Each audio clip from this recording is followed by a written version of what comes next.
Good afternoon. Hope you're all doing well.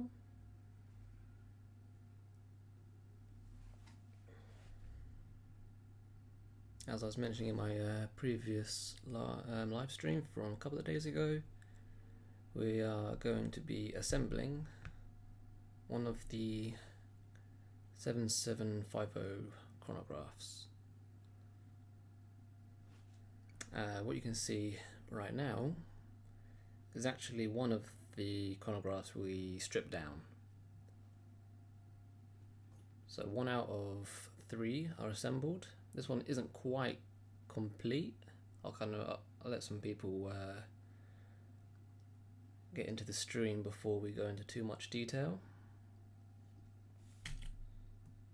You see it is cased up at the moment, or at least for the time being. We've got to take it out again. As you can probably see, no rotor weight at the moment, so we need to get a rotor weight for it. No case screws, so we need to get a few clamps as well. Well, hello, how are we doing? Ryan Stoughton, how are you doing today? Sorry if I pronounced your name wrong there. Today's been pretty good. Also stripped down a Longines for a video, hopefully. A vintage manual wind, it's quite nice. That's stripped down, you get it cleaned. Then I'll probably shoot the assembly tomorrow, maybe the day after. But yeah, chill day at the moment.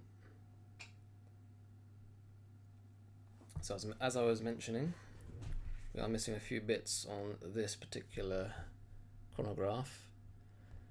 We're missing the case screws, some clamps. If you have a little look here, let me just show you the side. We are missing a button. So chronograph, obviously you have 2 buttons, we've only got 1. And our crown is poking out quite a bit, so we need to cut the stem a little bit. Fine, thank you. Excellent. What we like to hear. Curious about your live stream? Well, this is the 3rd one at the moment, so still very new to it. This is the first time you've joined us on the live stream? It's basically what we usually do on videos, just it's not as condensed, and you'll see the entire process start to finish, really. Your audio level's quite low. Let me increase that a little bit. Okay, I've bumped it up a little bit. Is that better? Just adjusting it in OBS. May have to bring the mic a little bit closer. Tell me how it sounds at the moment. Test, test, test. Yep, first time here. Oh, welcome aboard. This is only our 3rd stream. Hopefully we're doing a lot more live streams. I've got a better setup now where the PC is a bit closer to the bench, so everything can be hooked up a bit easier. Makes life a lot more convenient. Not much change. Okay, okay, so now OBS, on OBS I've adjusted the mic as far as it will go. If not, I'll have to bring the mic a little bit closer to me, but I don't want to get too cramped. But yeah, so I've gone over a few of the bits on the case. We are missing a pusher. We need to adjust the stem still. Apart from that, everything is working. We also need to regulate it. I haven't got a timing machine to hand at the moment. The sound is good, it's just the level. I'm not quite sure how much more I can adjust it on OBS at the moment. Hang on.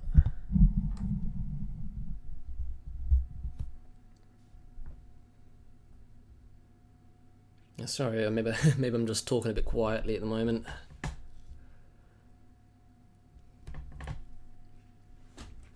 I do apologise if that is the case. Can you hear me like clearly and everything I'm saying at the moment?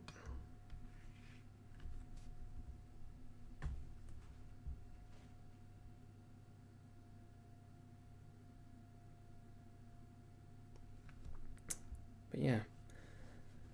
So if you weren't here on the previous live stream, I'll talk about what kind of watch this is and what we were doing in the previous live stream. I'll kind of go over everything that we were doing. So in the last live stream, I stripped down 3 ETA 7750 chronographs. These movements are going to be put into Oris's. This right here is an Oris. I'll turn it over and you can kind of see. There we go. And you'll notice we are missing a few bits still. We only have one sub dial hand, which I've dedicated to the seconds.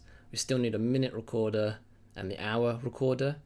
We also need to have the day disc. This one didn't come with a day disc. Quality is good. Yeah, I was playing with the settings and camera angles. I wasn't too happy with the quality on the previous streams. The only downside is the camera is now right in my face. This is a Canon 700D. The lens is only an 18 to 55mm. You love Oris? I've actually, yeah, Oris was what I basically learnt on. So I've a lot of experience with Oris.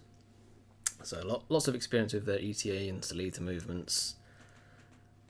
But yeah, I spent probably the first 4-ish years of my watchmaking career working pretty much solely on Oris watches.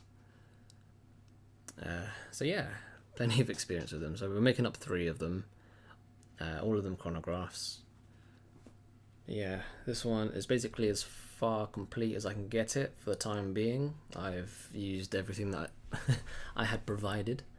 So need to regulate it, get a new pusher, a couple of new hands, day disc, movement clamps, movement screws, adjust the stem so the crown sits nicely on the tube so it butts up against the case. And yeah, so we've still got 2 more chronographs to assemble, and I guess we should get started. Let's kind of show over. Oh, actually, yeah, before I do, I was playing around a little bit with, as I said, the camera angles and the camera settings. I think I might have a way of actually getting a magnifying glass in here. There we go. So now we can at least do some makeshift zoom in angles for you. So right there, got the balance. It's ticking away nicely. Haven't regulated it yet, so we'll do that in the coming days.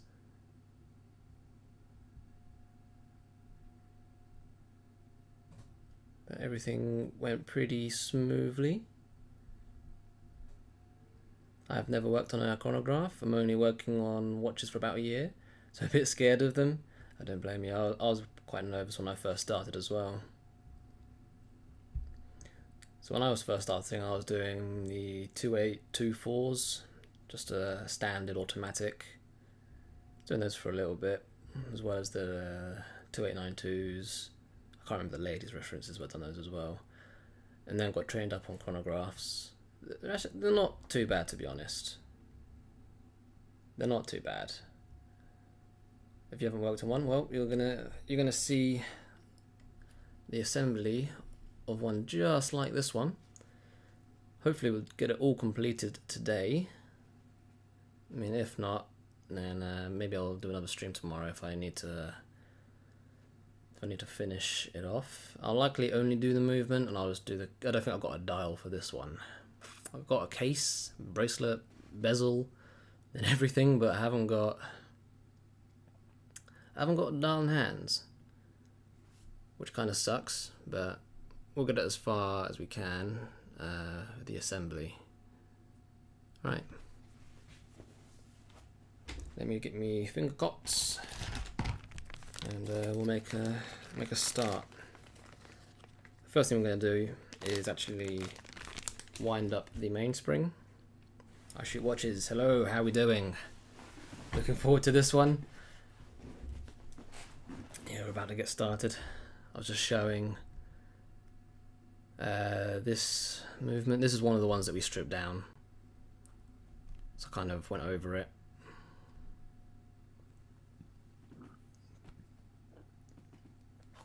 I've already seen a spring in there that gives me the creeps.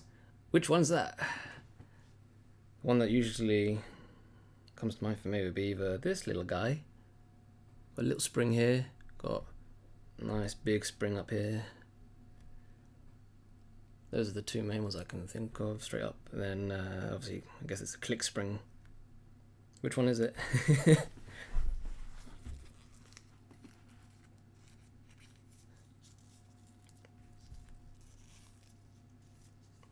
There's a few more in there, but those are the first ones that come to mind that you might be able to see.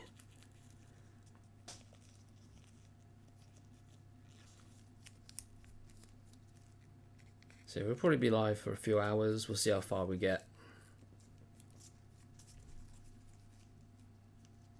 The first one, the small one. Yeah, that one's not too bad. Not got to worry about that one. Probably jinx that, touch wood. Hopefully I don't have any issues with that now.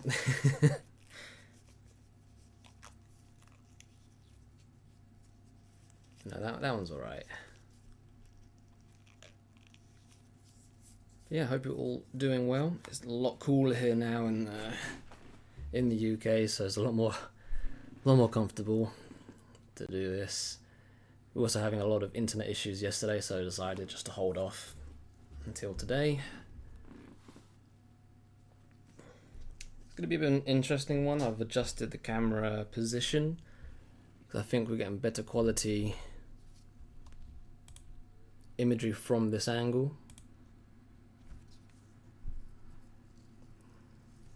I spent the afternoon trying to figure out why the keyless works on the ETA 2783 is stuck in a quick date set and the stem won't move any other settings. Ooh.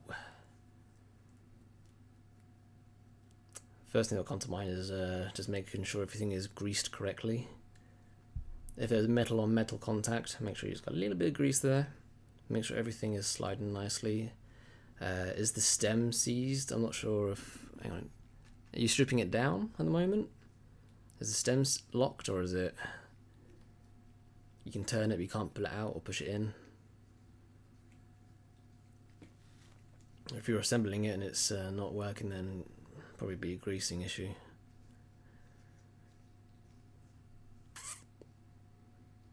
But yeah, right.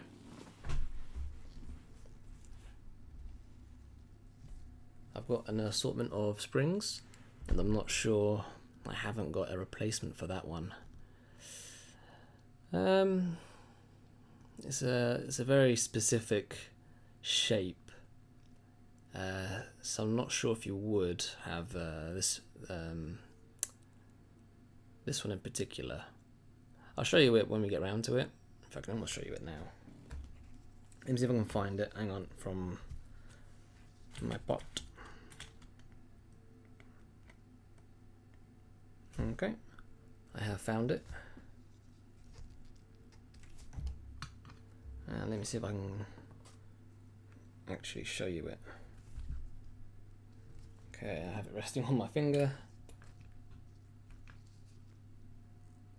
There she is. Not stripping it down, but I've had a spare I'm looking at. I don't blame you. It's always good to have spare parts on you, spare movements. So that's the shape of the spring we're talking about. You can kind of see there's a little loop at the top which goes around an adjusting screw. It's not like a standard U-shaped spring. Right. before I lose that, let's put this back.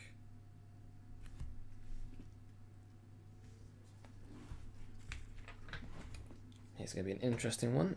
Where the camera is positioned. Let me just sort out a few bits quickly. Put that movement to the side. So yeah, we'll likely just do the movement and then call it there, because we haven't got a dial or hands, nothing like that, so we'll go as far as we can, and I'll probably have to sort it out off camera later. Let's just get the base plate.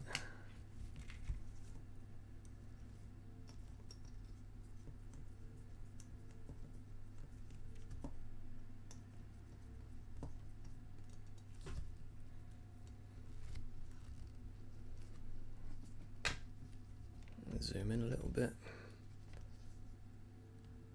So I managed to get all three of them cleaned.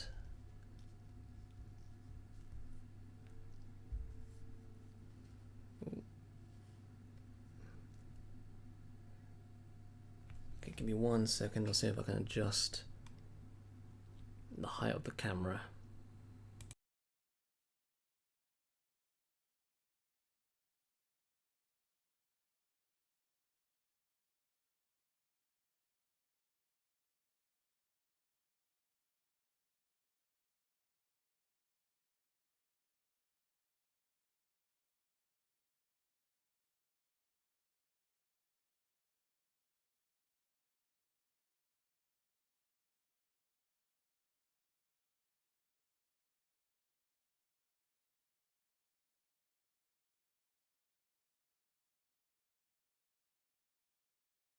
Okay, probably not going to get much better than that.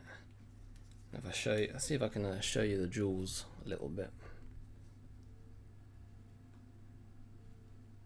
There we go. So everything's now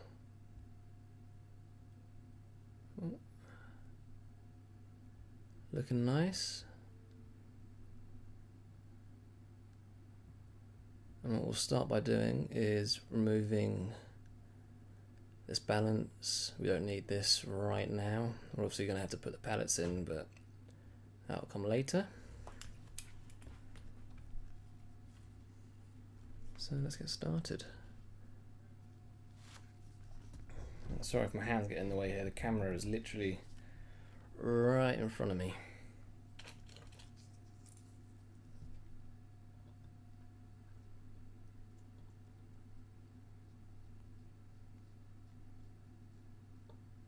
Okay.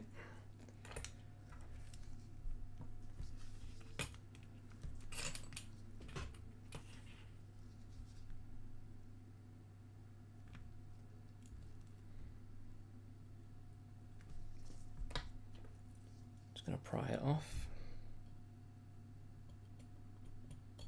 There we go.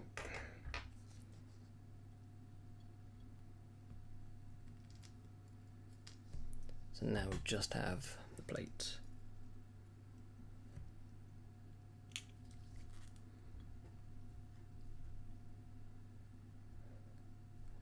And the first thing we're going to do is we're actually going to, I said I was going to do the barrel first, but now I'm thinking about it, I need to do the keyless, because we stripped it right down to the base plate.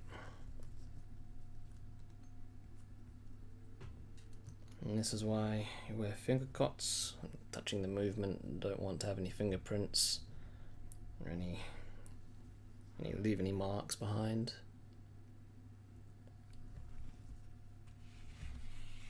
Give me 1 second as I fish out all the bits needed for the keyless. It's going to be a bit of a slow start as all the I've got to fish out all the parts amongst. I'm not sure how many bits are actually in this watch, but there's a lot. It will get quicker and easier as we progress. But I hope you're doing well. I shoot watches, and I was looking at what you were suggesting about hooking this up so I don't need the battery, and that's likely what I'm going to have to do, especially if I'm going to do live streams. It's not so bad for recording videos, having batteries. But yeah, I'm gonna have to get this set up for live streams. I posted a notice of this live stream on Reddit, horology, watchmaking and watch repair. I hope you don't mind, Nate. Oh no, go right ahead. Go right ahead.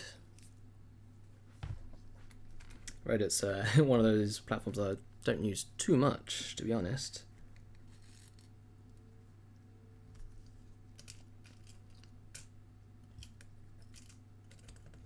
So if you do get any additional people, then fantastic.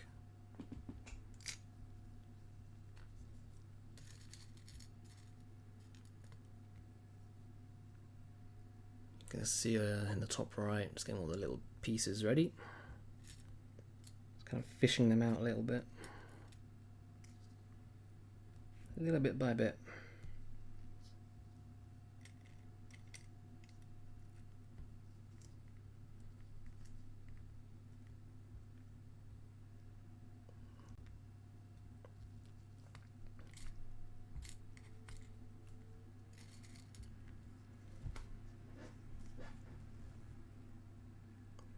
Alright, try and find winding sliding pinions.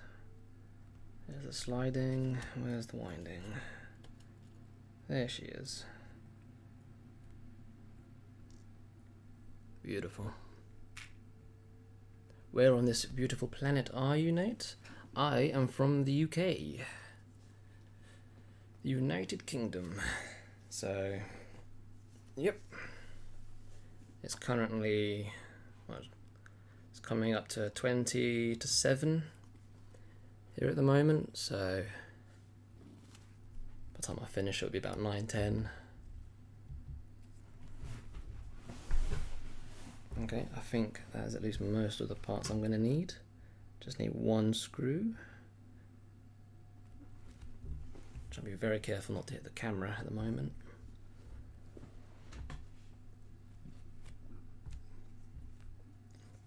Whereabouts are you guys from? Hello Polo, you alright? Good afternoon, Nate. How is the heat over on that side of the pond? It's a lot cooler today, by about 10 degrees. Places were hitting 40, well, just over. I think I was, where I was about 39. I've never never experienced that kind of heat before, so definitely staying inside. It's cooler today, which is nice. A lot cooler.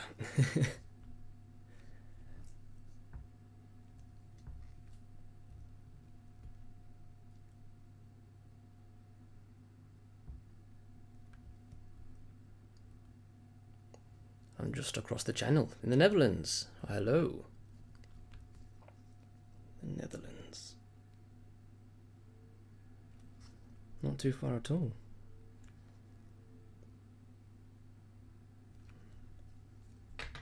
So there might be periods where I go quiet, and that's just me focusing a little bit.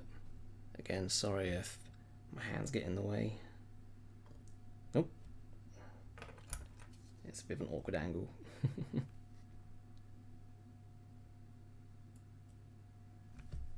Come on there. There we go.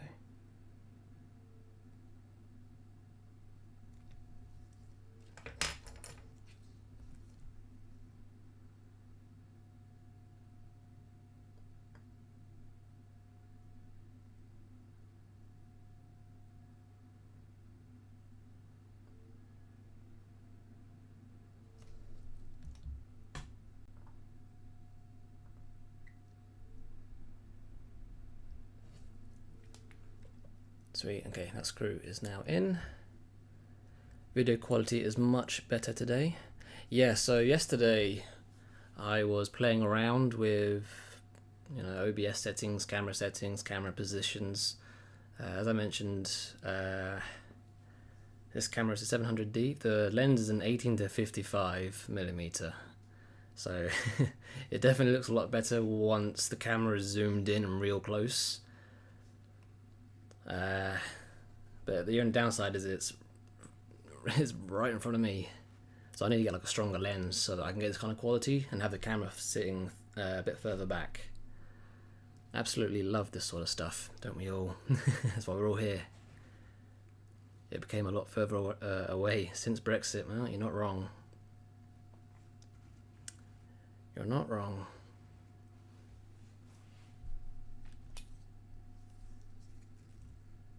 But yeah, the camera settings, done a little bit of tweaking.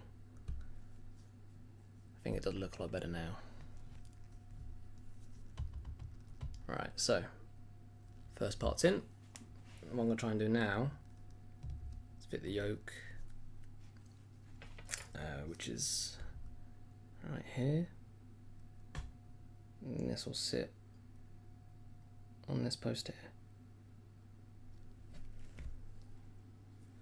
So usually I can't remember now. Do I fit the yoke first or do I fit the second lever? We'll make do either way. Just got to try and move that spring back a little bit. So that spring is just a little bit in the way around the post.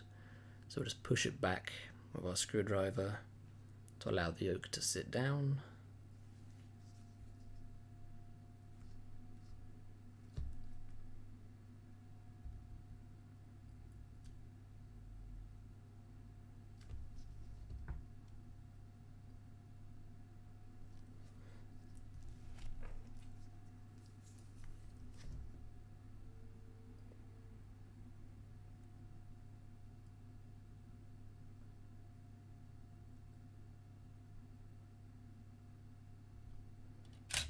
Oh, camera just shut off.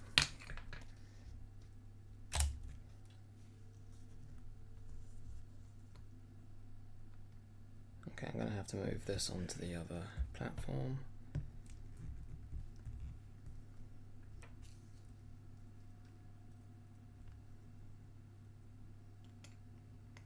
There we go. Should make life a little bit easier holding this. But I'm hoping you can still get a good angle. There she goes. Okay. So we're going to have to end up greasing a little bit here.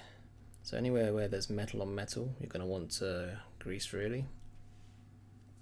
And obviously this chronograph is going to be a lot of greasing. There's a lot of moving parts to it.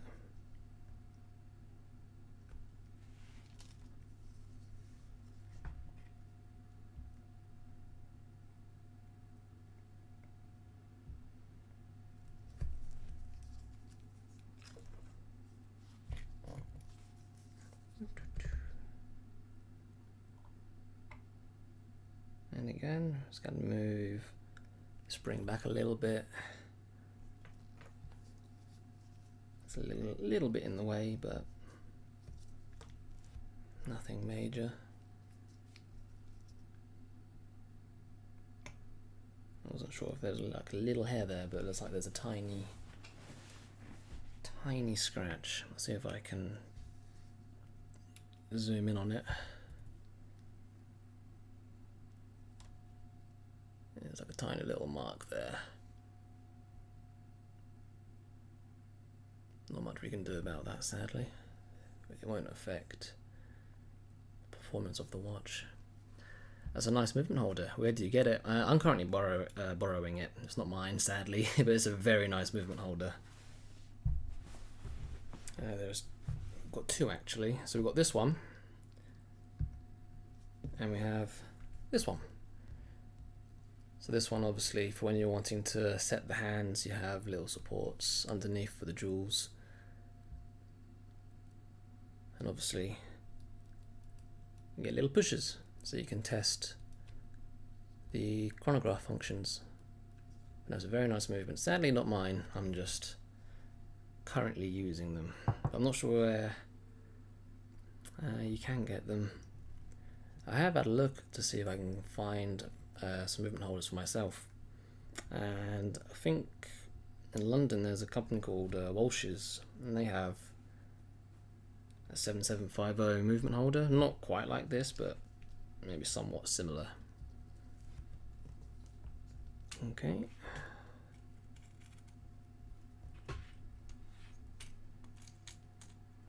There you are.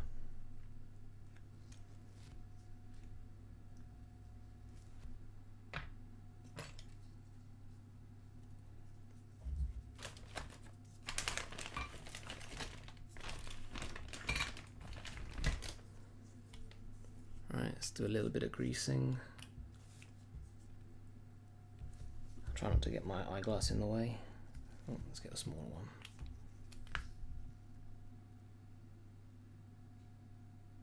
Oh, my eyeglass is definitely in the way, I'm sorry. I'll try and do it with my eyeballs. Just a little bit on that post.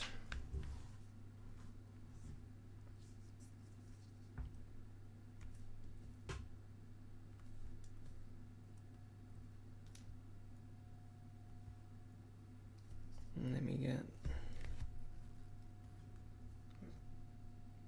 Well, actually, before I put that plate on, we'll also put in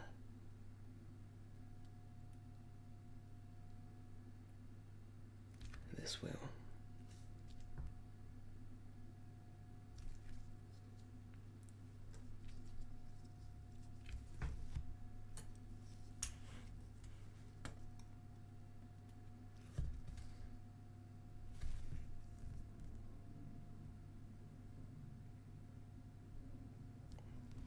There we go.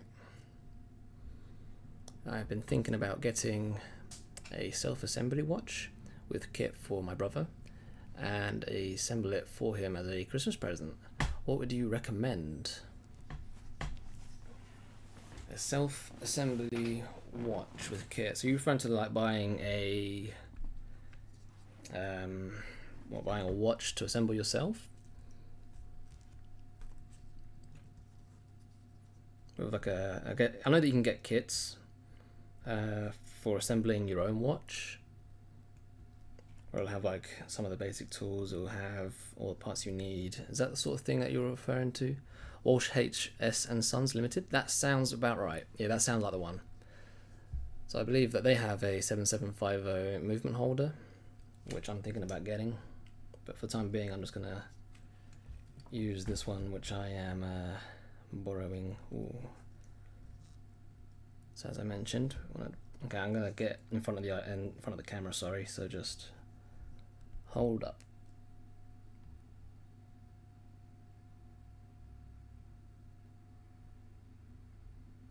Let's put a little bit of grease there. Yes, that is what you're referring to. What would I recommend? How much experience do you have? Is this like something that you've never done before? Because I think most of them are quite beginner friendly. At least the ones I've seen. They're quite big movements. You know, manual winds, non-automatics.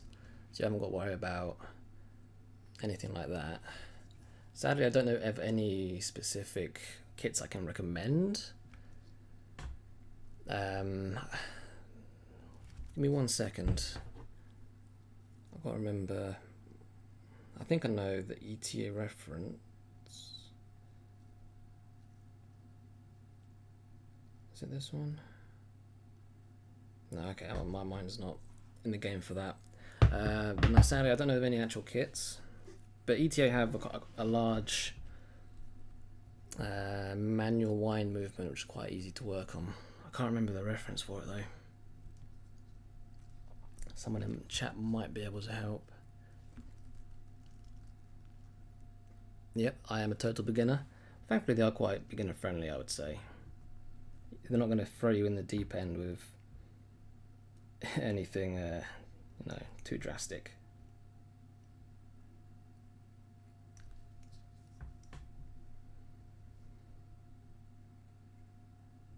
Right.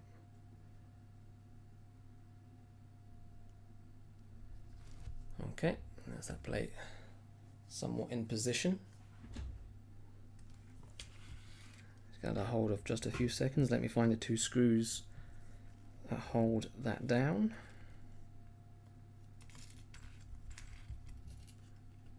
Found one of them. There's one. So what are your opinions? would you say on the current setup or quality of the camera compared to 2 days ago? For those of you who were here a few days ago, is this a big step up, big improvement? Sorry, squeaking my foot there.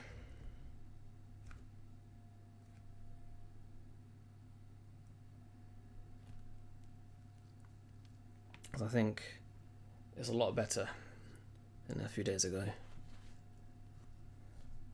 Right, sorry, I'm going to come in front of you here.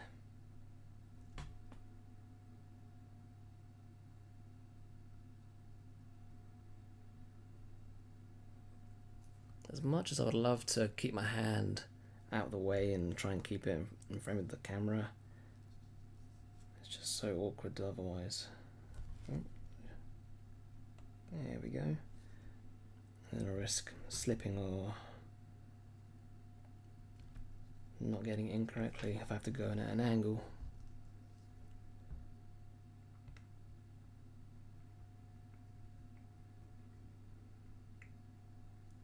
There we go. Those 2 screws are in. Let me just quickly check something.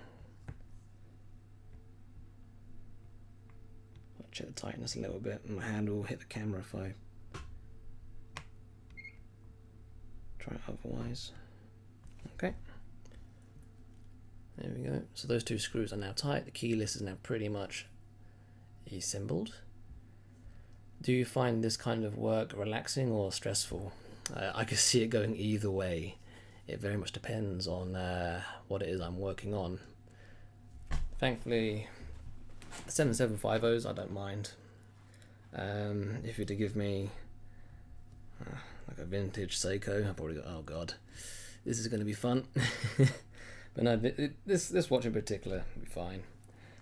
But yeah, vintage watches, it could be a bit hit and miss. If it's an Omega or a Rolex, then beautiful, give me. But if it's like a Seiko or Citizen or something like that, then yeah, looks great. But I know with that lens, it's not easy for you because the camera is so close. Might be nice to use a fixed focal length, longer lens. Agreed. Maybe a second camera on the side angle. I do want to have multiple camera angles as well. All things for the future. I'm sure as we progress with the streams and even videos, we can use more angles and close-up shots. Yeah, if you have any recommendations for a better lens that will fit the 700D, let me know. Because I've had a little look to see what there was available. There's quite a few options, but I know not a lot, in all fairness, with regards to cameras. So yeah, okay, let's go do a bit more greasing. Again, you might not see much because I'm going to get in close.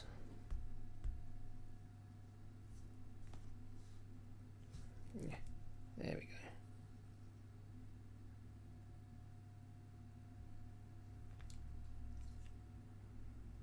Big improvement, yes. That Canon is an excellent camera. I know, I've enjoyed using it.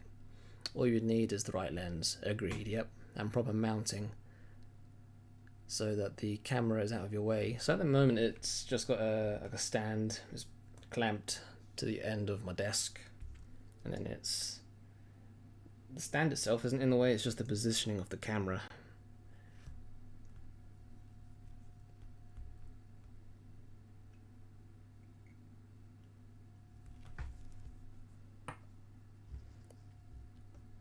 Better would be a microscope. Yeah, I was having a look at Dino Light microscope cameras, so I might get myself one of those as well. But those are for like really close-up shots. Wouldn't be ideal for this. I'm trying to show you from like a bit more of a zoomed out perspective. Okay.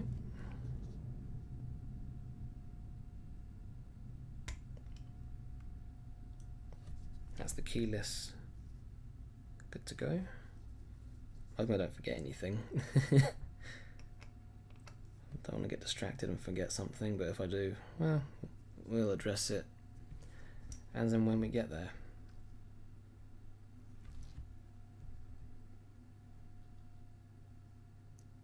Have you ever seen Kale or Kaylee Slaps YouTube channel?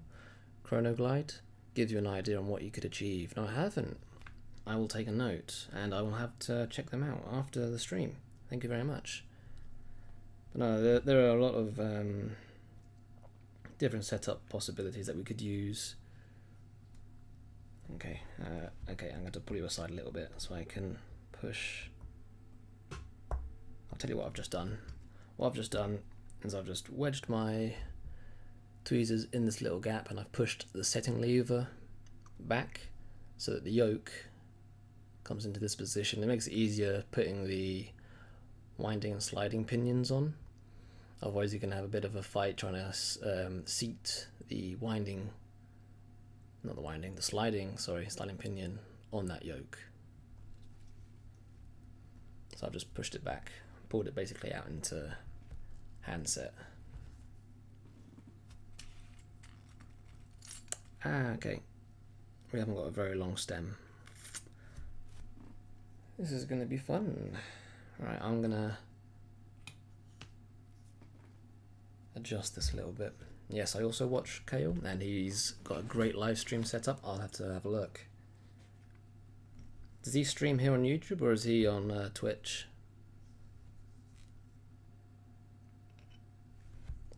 So I'm going to change movement holders again, just because of how short the stem is.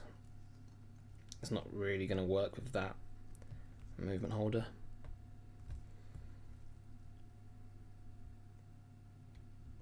A trinocular zoom microscope might, like what a jeweler or engraver would use while setting stones. Yeah, I've seen a few of those setups because I'm also trained up in jewelry. I have seen some of the big microscope setups that they have for setting gems and stones. He streams on both. Damn. Because I know you can't, well, it depends, like I said, if you're partnered, but you can't stream across multiple platforms at the same time. So how does he balance that out? Does he stream like at different times on both both platforms? Because it's a bit of a maze to work that one. Okay, so keyless is now assembled. I'm just going to put a bit of grease here on the stem.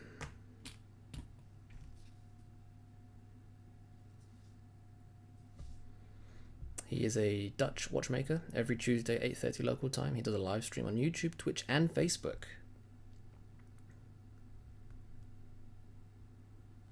I thought there was like regular.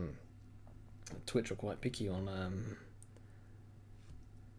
streaming across multiple platforms. I guess. Oh, drop the crown. Come here, you. There we go. Can be quite slippery with these finger cots. No, I'll have a look at him and see what kind of setup he has.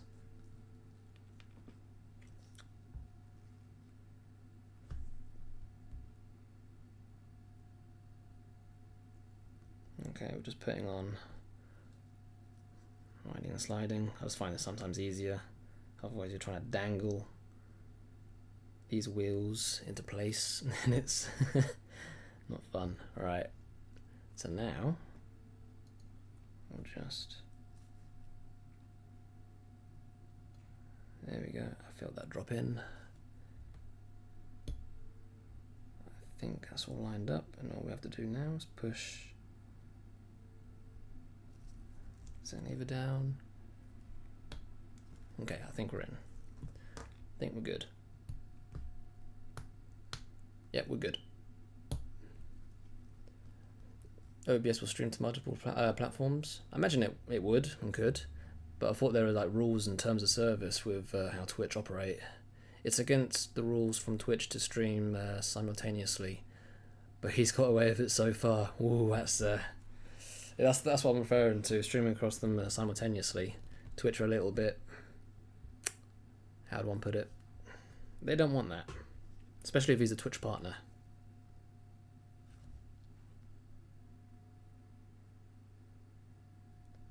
I'm going to put a little bit of grease where I'm expecting metal to touch metal. So we'll put it on the clutch wheel.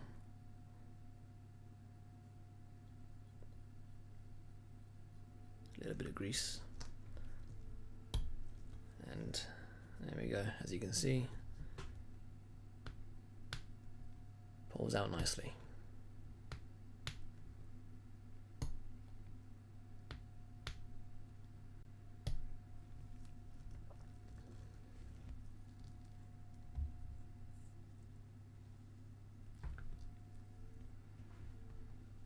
Okay. Just make sure I've not forgotten anything. I wouldn't say I'm rushing anything, but sometimes I can be forgetful. But I think that's all good. Right. So the key list now set up all correctly. Everything's pulling out nicely. We're going to assemble the mainspring. So let's put this aside. I'm going to zoom out a little bit and bring you the mainspring. There is a lag of a second or two between the channels, so technically it's not simultaneous. It's a very fine line to be walking. Very, very fine. Okay, so here's the mainspring. Let me get the barrel and barrel cap out. We also need the barrel arbor. We'll get this assembled. We need to grease the walls, wind up the mainspring.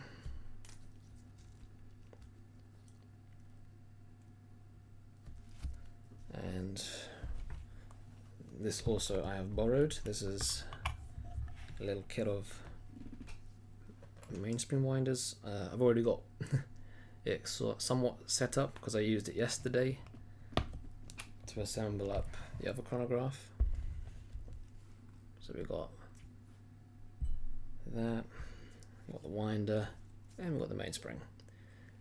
This might be a bit interesting to try and record because it's quite one of the bigger things. That's as far as that is as far out as I can zoom out, really. So if I can't show you, I will talk you through it.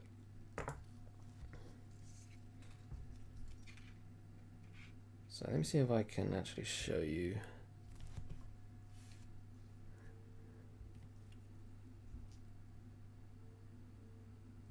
Can you see right on the end of the coil? You should be able to see a little hole. A little hole at the edge of the mainspring. That is what latches on to the arbor. And that's what we're going to use also to latch onto a little, like a little tooth essentially, on the winder. I've got to remember which way this goes on. Okay, I was going off camera for a little bit. Don't worry, I'm still here. And I'm just putting the mainspring on the post.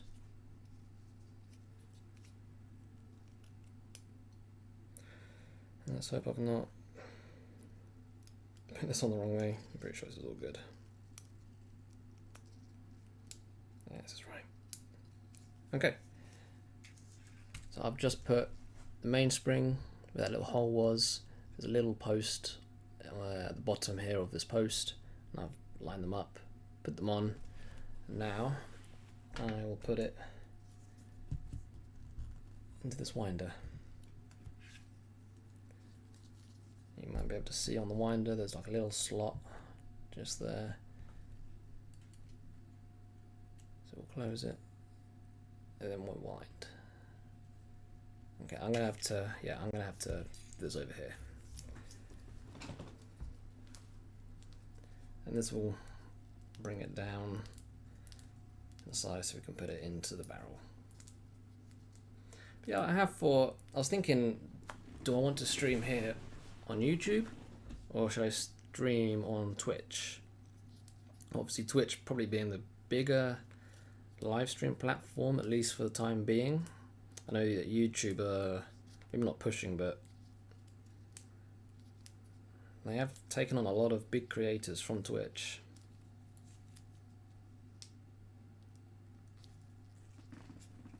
So yeah, I was debating whether to stream there or here, but I figured, hell, you guys are already here, so may as well stream here.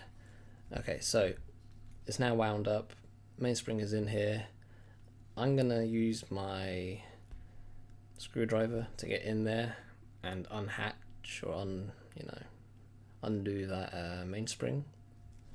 So again, be back in a second.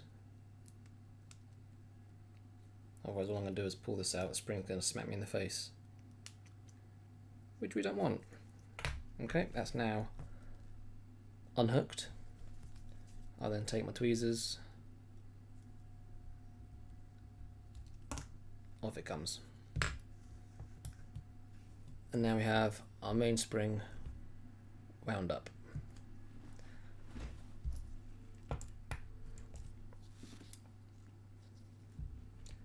So mainspring has been wound. So now we're gonna grease up the walls. I can zoom in now again. In we go.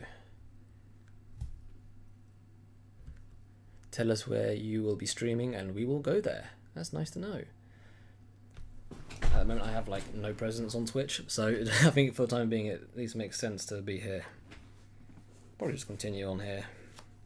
I think the only time I might go onto Twitch is if I stream jewelry, and that would be things like wax carving. I do actually enjoy wax carving, that's good fun. I don't want to do wax carving on this channel because I want to dedicate this channel to watches. So I don't want people to kind of get confused on what this channel is dedicated to.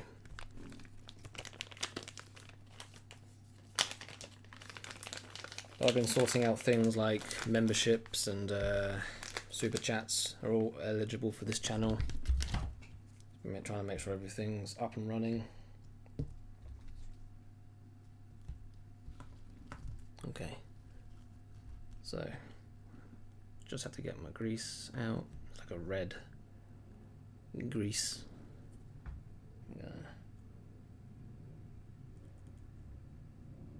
Just line the walls with this grease.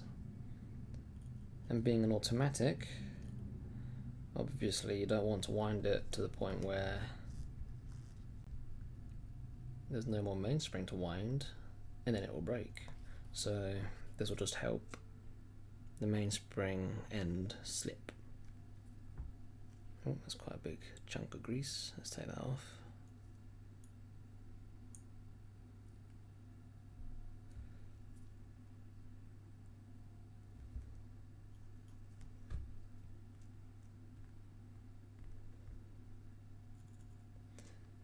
I think you'll be easier to find on YouTube. Yeah, I agree. I think YouTube has better discoverability.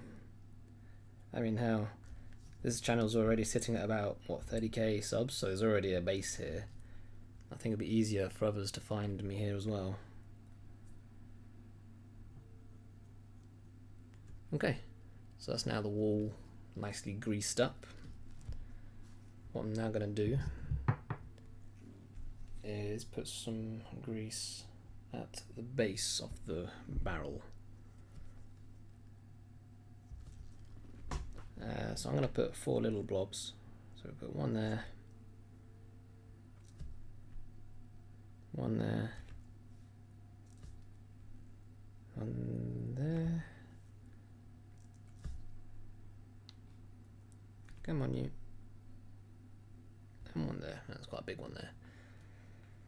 And now there's like a little button at the end of the pusher. This is the barrel winder. I'll just push down on this. I'll zoom out again. I'll push down on this, and the mainspring will just appear in there. Boom.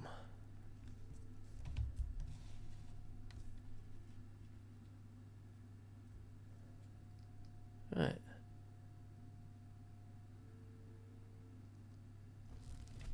So mainspring is now inside. D5? What's D5?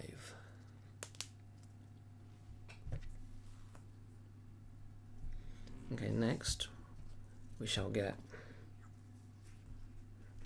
this is like a barrel pusher. Let me zoom out again. This makes it a bit easier. Ooh, sorry. Trying to not nudge the camera. I began following you on YouTube for your jewelry videos and tutorials as a fellow metalworker. Enjoy having you in the background whilst working in the shop. I think that's the other good thing about live streams. You can just have them on in the background as you're doing other things.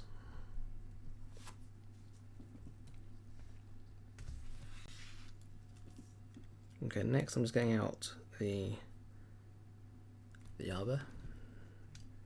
And what we're going to do, so we'll just put a little bit of grease top and bottom and we'll fit it into the barrel. Let me try and like, there we go, zoom in correctly. A little bit there. And a little bit there.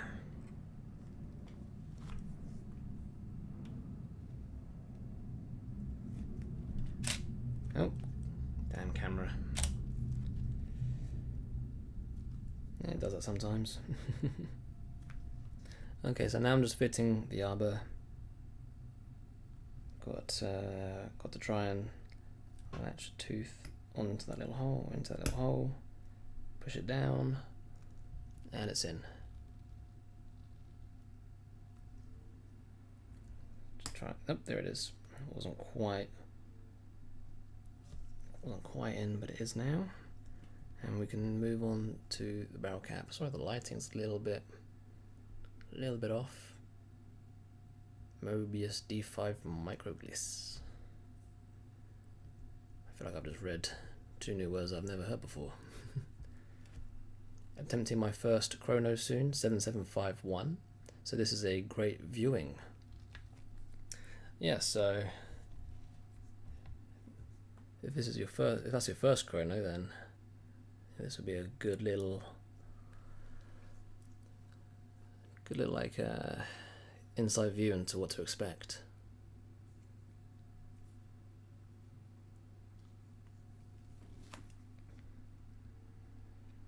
So mainspring is actually in pretty good nick. As long as it's all greased up, it should be fine. I was gonna put a few splodges of grease, you know, like we did with the barrel.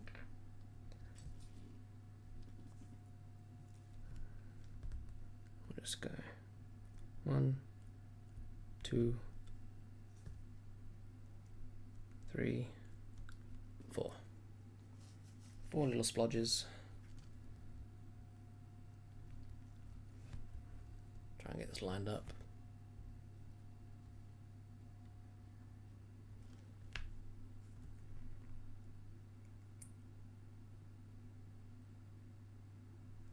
Put the cap on. And then just push down. Hopefully you heard that little click.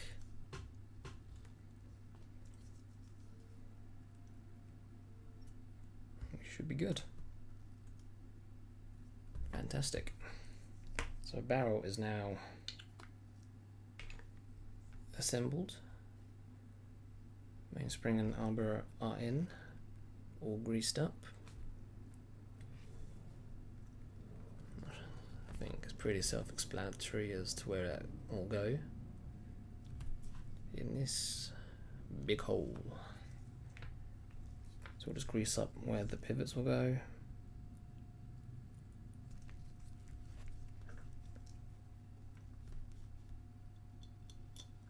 And voila.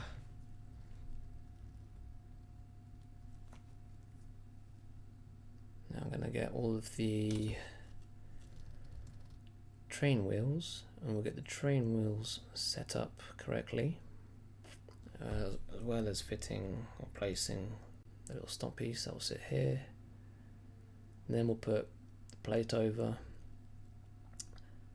get all the pivots lined up, see how freely it goes through, and then we can get onto the pallets. Just gonna lower my chair a little bit. Nope, it's as low as it will go. Oh. Oh, there we go.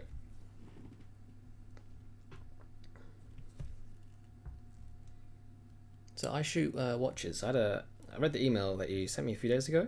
I saw one of your videos. I think it was the IWC. I can't remember the reference that you done a video on.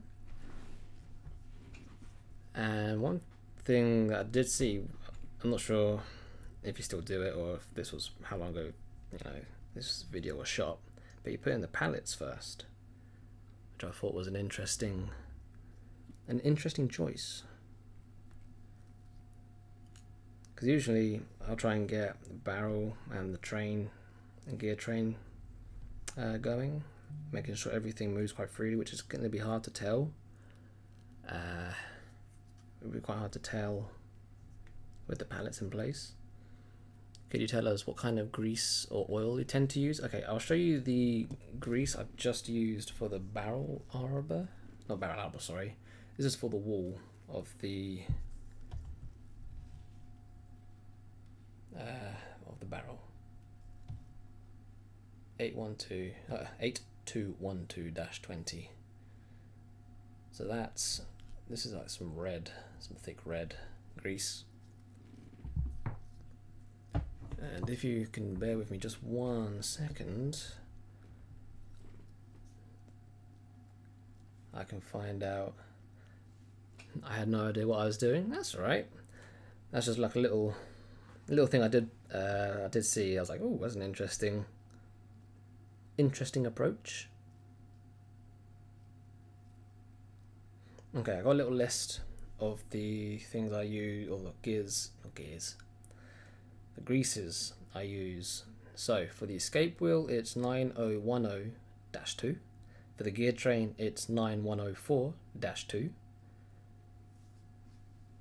So I've done the barrel wheel. Grease for posts and general use is 8300-20, and for the pallets, 941-2. So that's a little list.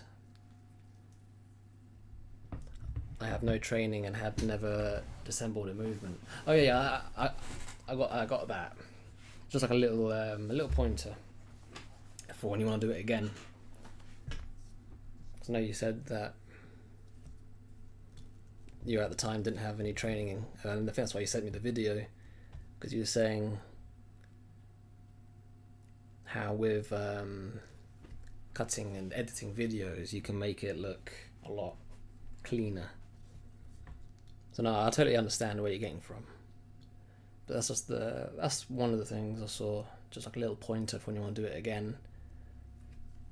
As I'll just get everything else assembled first, so you can actually check. Oh, actually, before I do that, it's about getting too far ahead of myself here. We'll just do a little check on pivots. I think I've already checked this one. So what I'm looking for is any major wear and tear on the wheels. Obviously, if there is any big wear, then they will have to be replaced, but no, they all seem good. And that's why I'm watching you. Hopefully I can give you some little tips and tricks as well. Make your life a bit easier when it comes to servicing or restoring watches.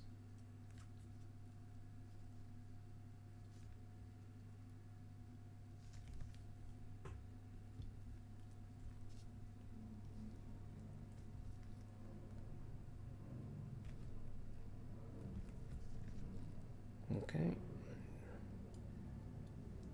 so we've got 3 of the train wheels in. Now just got to get the escape wheel in. But now, honestly, for someone who's not serviced a watch before, or quite new to the trade, I'll be real, the fact that he took on an IWC vintage, was it ladies? Yeah, you done well. Done a good job.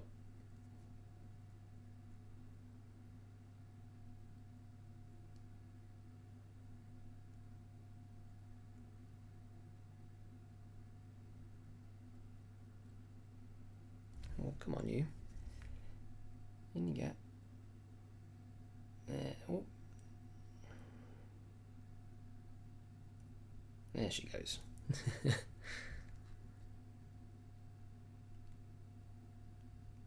No, you've done a very good job actually on the IWC. It looked nice in the end. It looked like it was running quite nice. Can't really complain about results. Oh, oh, hello. Let me see if I can just clean up this stop piece a little bit. Might get a bit of pegwood.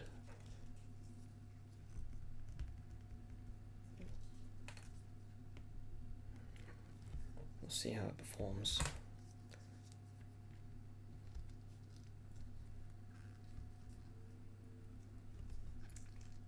Yeah, come on, you. There she goes. And this will just sit in here. So I'm not quite centered. There she goes.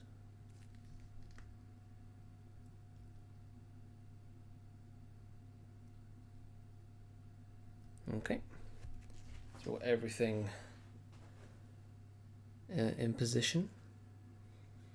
You wouldn't say that if you watch the 16-hour long version. It be like that sometimes. It do be like that. But hey, you got it done in the end. A lot of people wouldn't have even got that far. I mean, I've had watches sent in where someone stripped it apart and not been able to finish it. Like, oh, okay. It's like I'm going to have to piece together what they've started.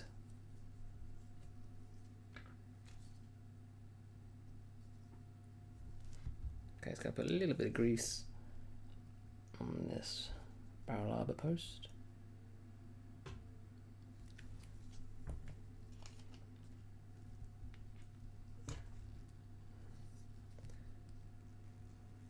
Now we have this plate, which isn't the main plate, but it's pretty chunky. Okay, I've got to try not to hit the camera.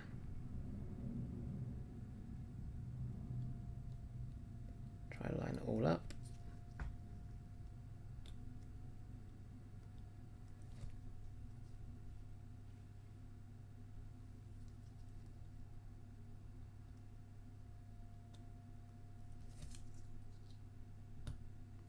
Okay, that went down.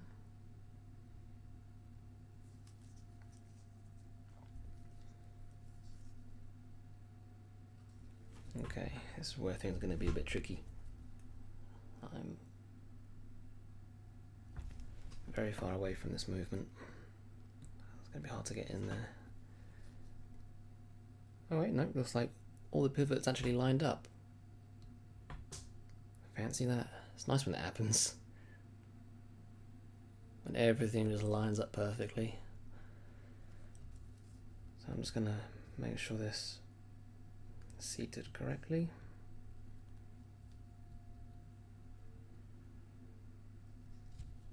So this is what I was referring to. So now that I've got the barrel and the train in, I can just push the barrel. Oh, come on.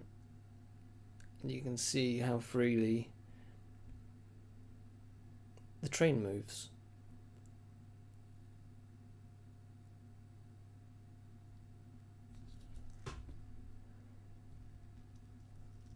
Okay. I sometimes need several days or even more than a week for some movements, When I get frustrated, I walk away for a while. No shame in that. There is no shame whatsoever in taking a little break from a watch. If it's starting to get to you, yeah, look, they get to me as well. It's best to just put it aside, come back to it later, and come back with a fresh, clear mind. Usually things will go a lot smoother when you do that. A lot smoother. Okay, so I'm going to put in the 3 screws that will hold down this plate. So we've got this one, this one, and one there. Oh, come on you. There she is. Okay. Let me just like zoom out a little bit.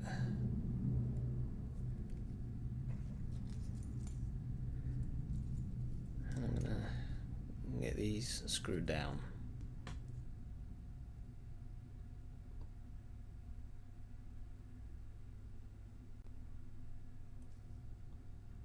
Yes, my hand's going to be in front of the camera here, so apologies for that.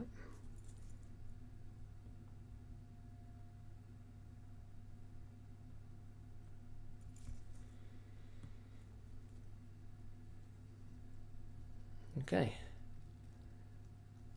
just gotta make sure they're tight.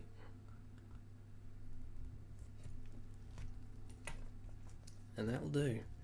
So now we've got our train in place, barrel in place, everything is moving nice and freely, no grinding. I'm going to do a quick little test for the barrel end shake just to make sure that that's all good. And what I'm going to do, I'm going to take a bit of pegwood, sharpened end. Let me zoom out again. Ooh, out we come. What I'm going to do is I'm going to poke this bit of pegwood into the arbor, and I'm just going to lift it up and down a little bit. Now it's stuck in there.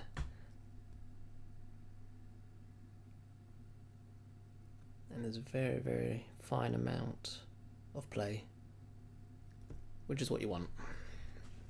Obviously you don't want it so there's a lot of play, but you don't want no play whatsoever, because then you run the risk of the barrel grinding somewhere.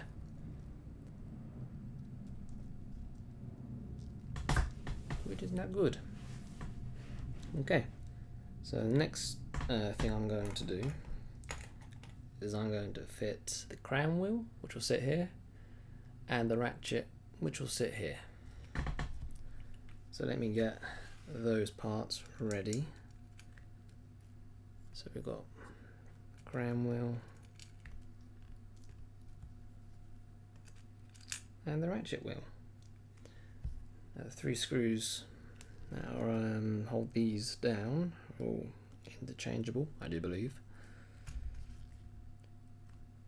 So we've got 1, 2, and 3. 3 screws, 2 wheels. Let me put a bit of grease down. We're going to carry on with this.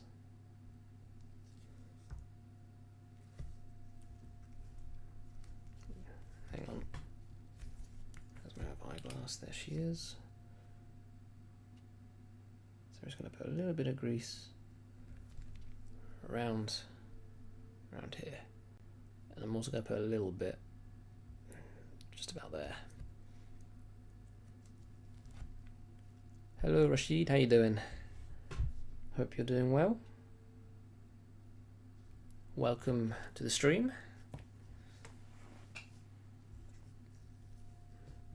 We are slowly chipping away at this chronograph. And now, there goes the wheel. Do a little bit more greasing. Try not to get into your field of view, but not much I can do. Put a little bit of grease there.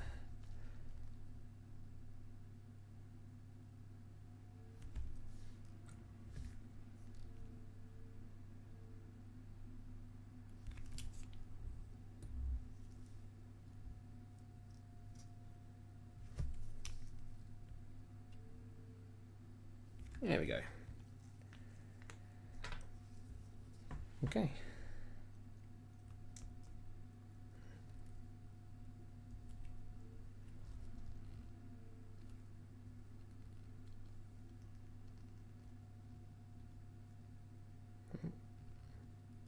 There she is. And there you go. A bit too much oil there. Yeah, I do hear some say, well, I've seen varying degrees of people using grease. I'll try and use a little bit. I'll probably go on the higher end, to be honest. I've never had any issues with using the amount I do use. The amount of times I've seen crown wheels in particular, where the wheels ground into the post, I'm almost fearful of putting too little. So I've never had one come back, thankfully, where I've had too little or too much. So let me just screw this down.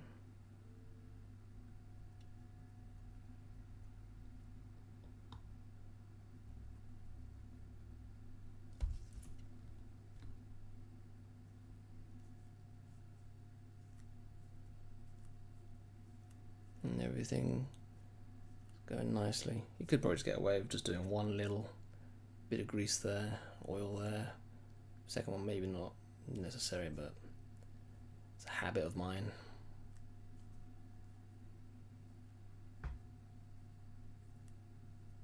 Okay, so now we'll move on to the ratchet.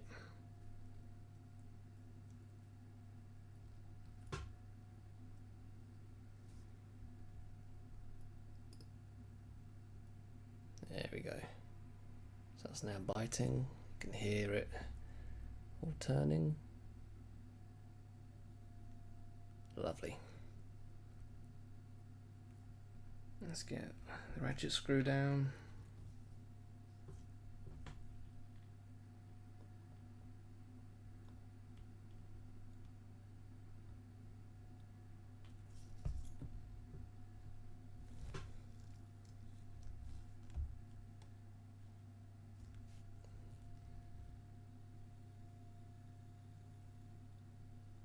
And there you go. So now, what we're going to do is we're going to grease these train jewels.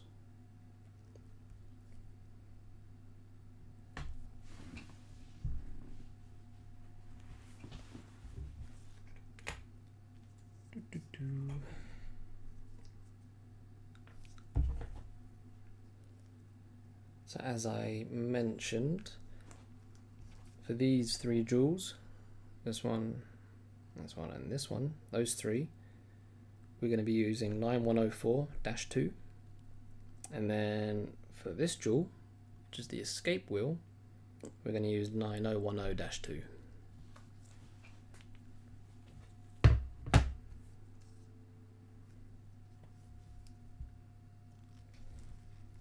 Okay, see if I can I get in here without obscuring what you see?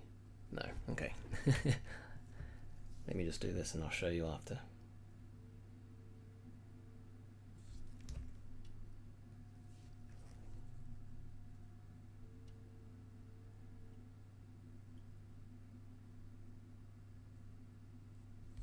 And then obviously we'll turn it over and we'll do the other side. Lost my track. There we go.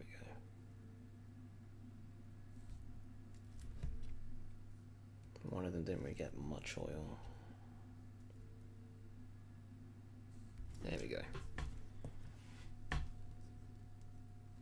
Now I'll do the escape wheel.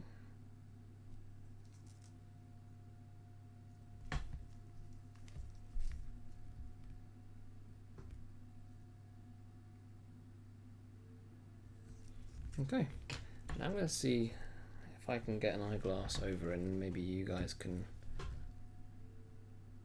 actually see the oil. We'll have a look.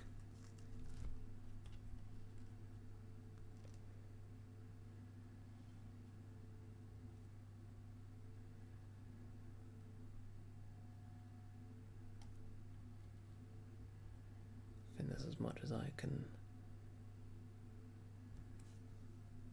enhance it. Probably just see a little bit of oil there.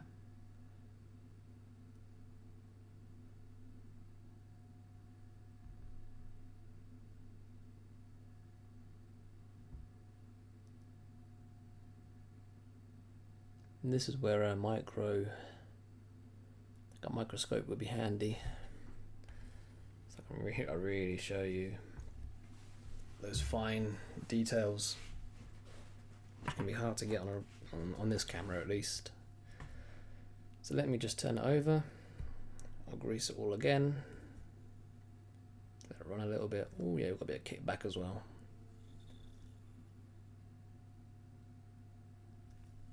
Cool. Alright, how am I going to do this?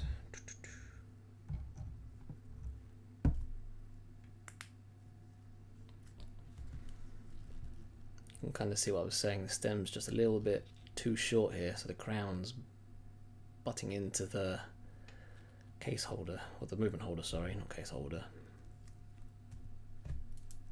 Let me just listen up a little bit.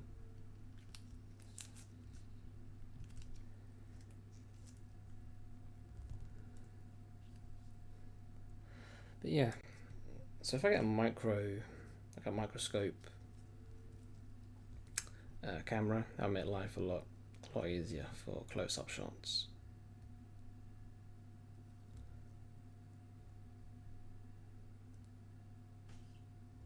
Right, let me try and get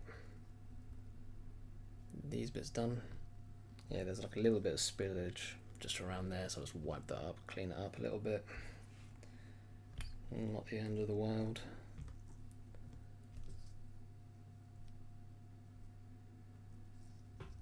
Now, it's the same kind of same pattern, but just the reverse. So again, you might not be able to see much here because I want to get in close. I see you. Ooh, right. I see you take off the shock jewels for the balance before putting it in clean, which kind of makes sense in my opinion. You are the only watch restoration channel that does this. Really? Don't most people take out the jewels when possible? That would make the most sense, I think. I think that's pretty common practice. I just bought a trinocular Eakins microscope with 4K camera and AliExpress. That should arrive Friday. I'll do a review of it this weekend and send you a link. Oh, please do. It only costs about 600 USD with camera. No, please do. Do a little do a review on it. Let me know your thoughts, because I would be interested. Alright, let me just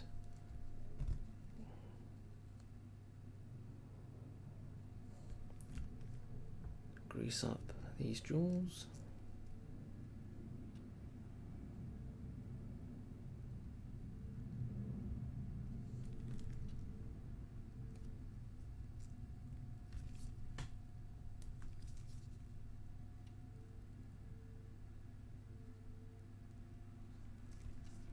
Okay, and onto the escape wheel.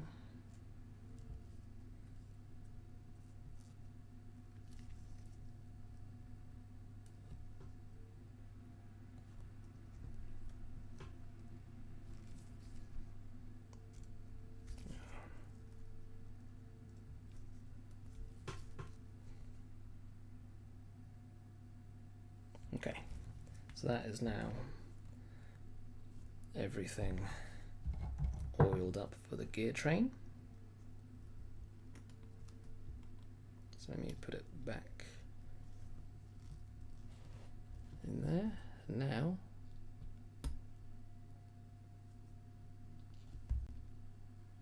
silence. Usually, well, beforehand you could hear it a lot clearer. I'm not sure if it would have been picked up on the microphone, but you would have been actually able to hear those wheels moving. So now it's moving a lot nicer. So I'm just going to have a close look.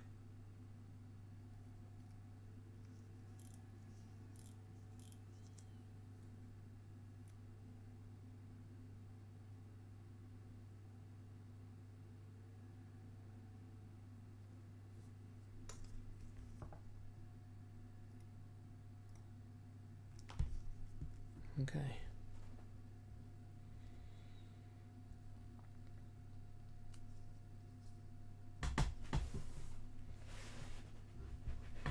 Okay, so we've now got all the gear assembled, oiled. So now I'm going to put in the pallet fork.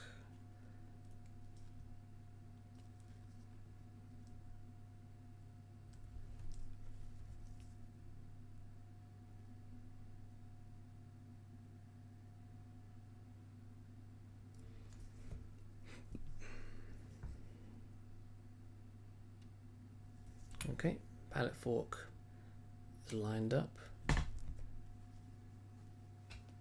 I meant before putting it into the washer. Most I've seen, they clean the jewels alone after the movement has been cleaned and assembled.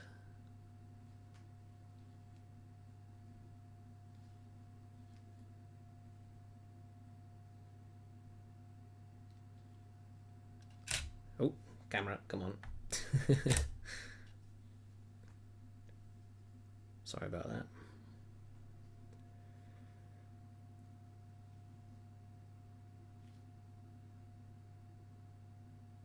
So wait, are you saying that they don't put the jewels through the cleaning machine? They clean the jewels alone after the movement has been cleaned? Oh, not. It's an interesting approach if they're going to do it separately. I know that watchmakers will sometimes use like cleaning alcohols, or I can't remember the names, but might use them on reversing wheels. So I sometimes use lighter fluid on some reversing wheels, but I'm not known to not put the jewels through the cleaning machine. Right, let's get this bridge on. Oh.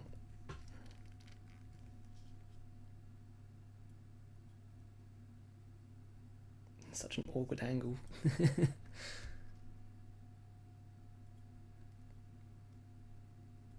we go. Oh god. Okay, I'm gonna pull this aside just for 1 second, so I'm not nudging the camera.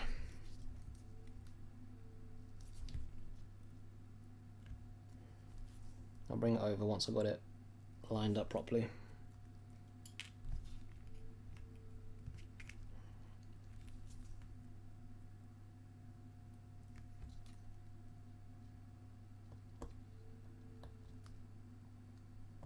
Okay.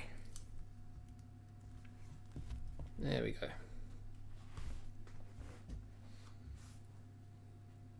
That's alright. So yeah, I put the jewels through the cleaning machine. I mean, that makes most sense, at least when I can. It'd be a bit harder with some older pocket watches where you can't really separate them. But when possible, I'd say, yeah, put them through the machine.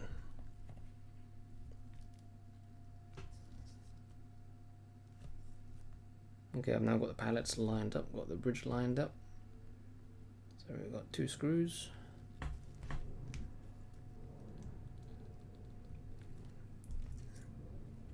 And then we can, oh actually we've got to grease the pallet fork. And then we can put the balance in and see if we can get a tick straight away.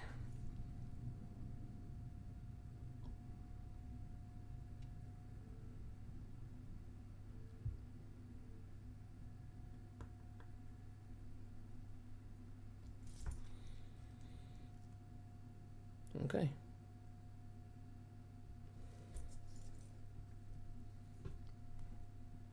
Let me just make sure these are tight. There we go. So now, if I put on some power, you're going to see it's not going straight through the trains now because of the pallets. There we go.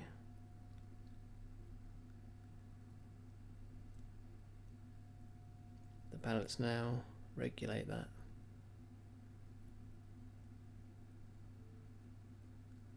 Okay.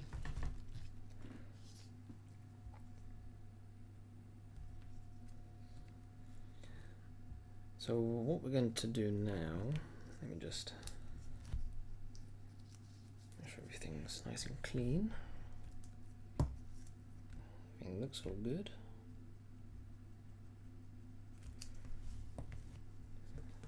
But we're going to try and get a little bit of oil on the face of this pallet stone, pallet jewel. This is a bit of more of a, it's quite a finesse, this one. So I'm just gonna, again, just go to the, try and keep it to the side a little bit, try and keep it in frame, but it's gonna be hard to show you guys exactly what I'm doing. Just because, well, I need to see what I'm doing as well. I'm afraid.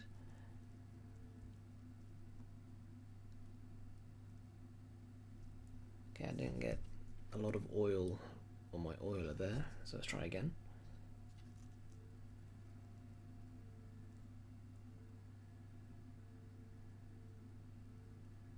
Okay,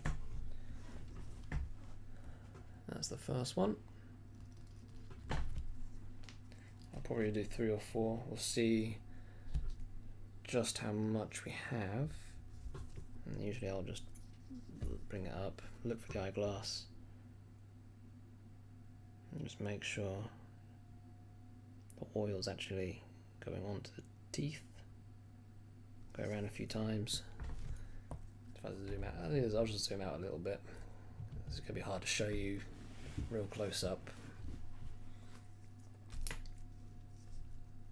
And we'll just go in with another little bit of oil.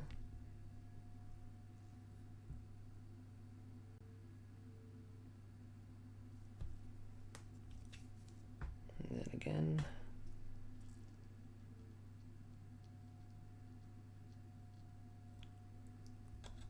Ooh, poking the camera, sorry.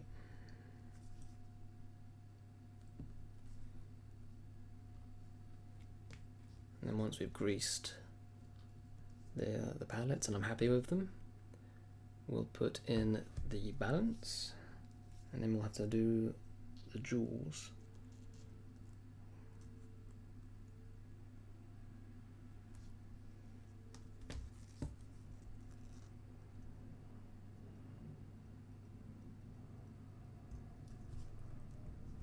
Okay, give me 1 second.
Well, we'll keep an eye on the pallets. I think they're all good. Just having a look at the jewel just now.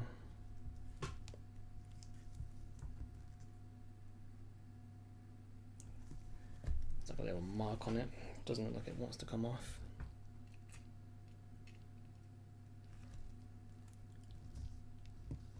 Don't want to damage anything either. Right, let's see moment of truth if this thing will tick straight away. This is without any jewels.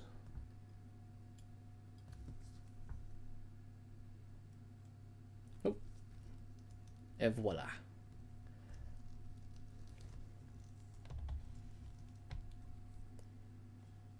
She lives. Well, a little bit at least. I haven't fully wound it either, so let's get. Oh no, she stopped.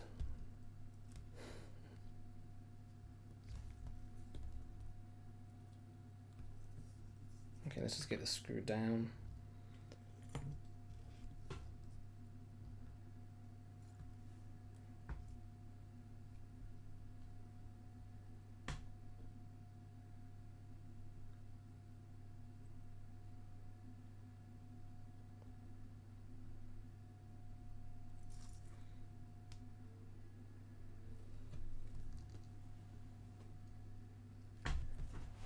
Okay, we have life. And, oh well, it's like stopping and starting. But once we get the jewels in, then it'll be happily ticking away. So that will be the next task. Jeez. Just look at the time, it's like 10 to 8. Surprised the battery hasn't died yet. Still chugging along. So the way I do jewels is I get a little bit of Rodico and I make like a little triangular point, and I will seat the jewel at the top, oil it, and then fit the cap. So let me get one of the jewels first, just get a small one. Let's hope nothing goes terribly wrong.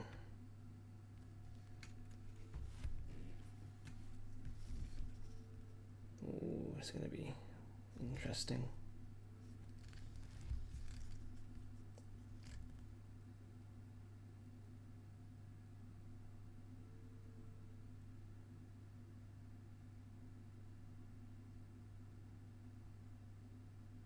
Oh dear, it ain't wanting to pick up.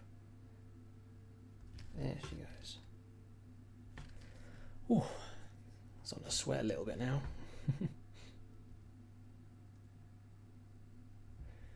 So we seat the jewel at the top. No, that was pretty clean, that's nice.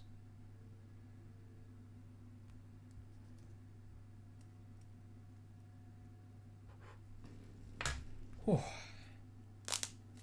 Crack my fingers a little bit, and I'm going to try and get a tiny little bit of oil on there.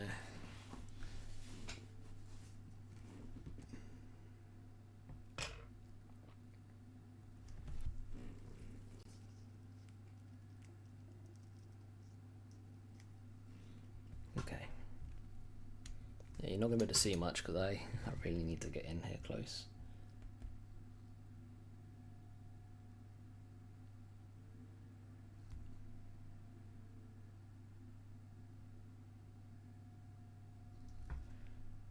Oh dear, I've got such a tiny amount of oil.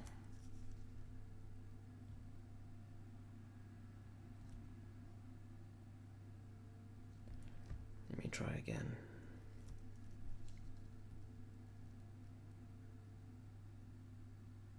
Nope, it's off. There's oil on there now.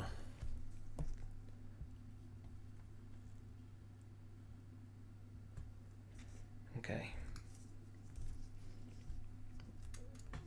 Now this is where the fun begins, as we're going to try and get the second part on.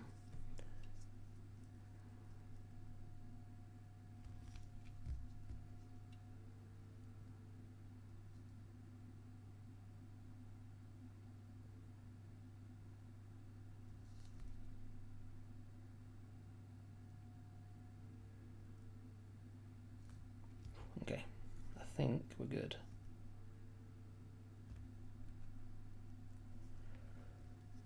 Oh, okay.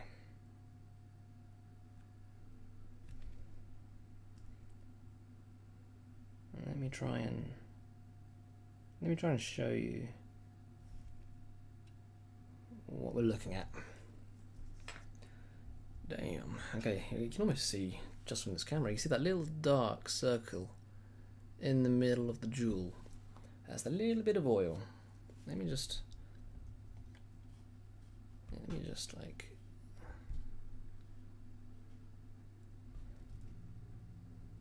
Where are you? I'll try and like find it. Oh, there she is.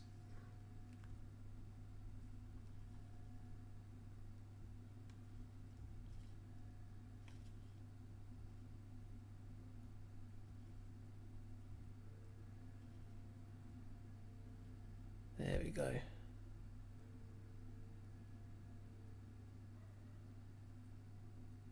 So you should be able to see in the middle, it's got a slightly darker pink.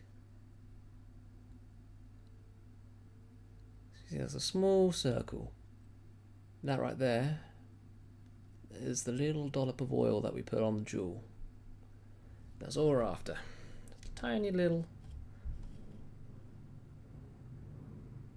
circle.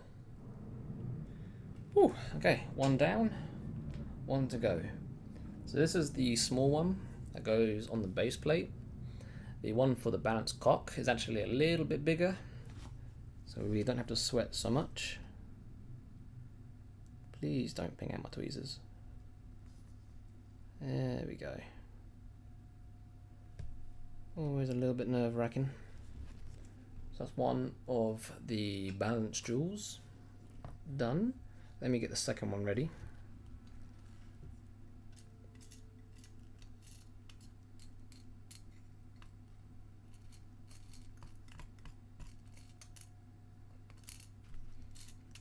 Yeah, if I can find it. Where are you?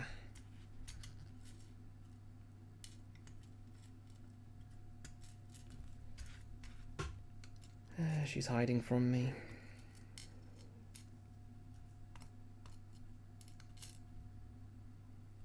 Either that or it's jumped across.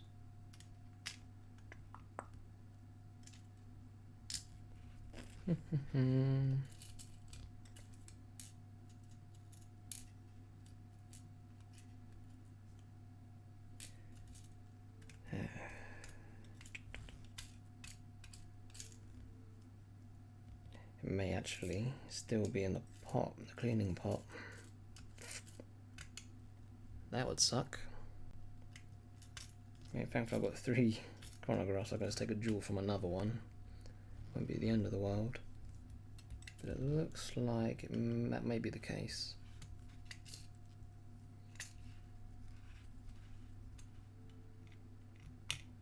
But before I confirm anything.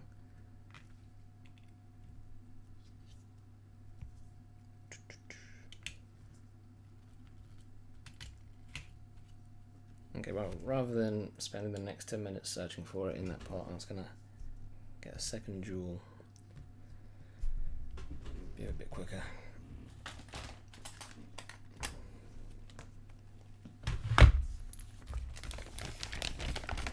Yeah, hope you're all having a good day. We're taking it easy here at the moment. We're in no rush for anything. We're just chilling. Not sure how long we've been live for at the moment.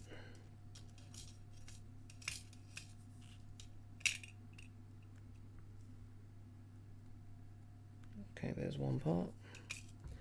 Let me just make sure everything is still going smoothly on the live stream.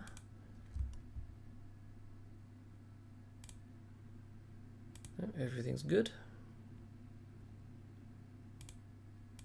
Fantastic. Yeah, so internet was a bit patchy yesterday. I'm not quite sure what was happening, but it seems that today it's calmed down a little bit. So we've got one part of the jewel right there. Let's try and find the other part.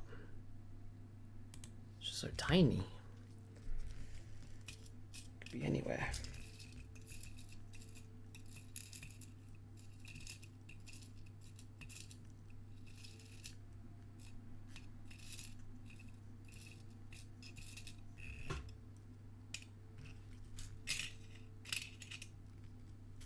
I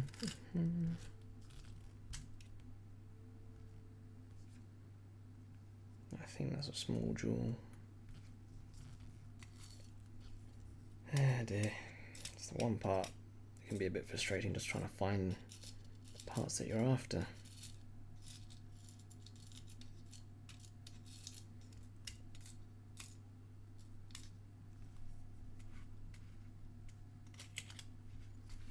And then I feel bad because then we're not progressing.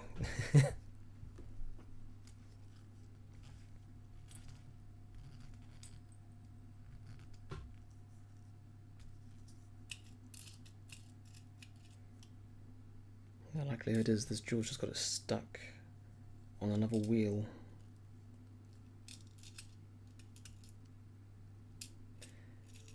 Which happens more often than I think you'd realise.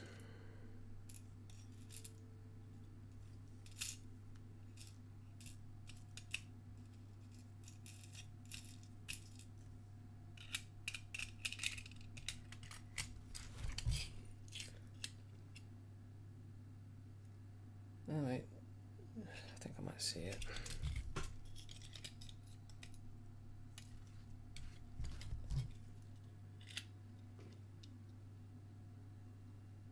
Nope, I'm going crazy.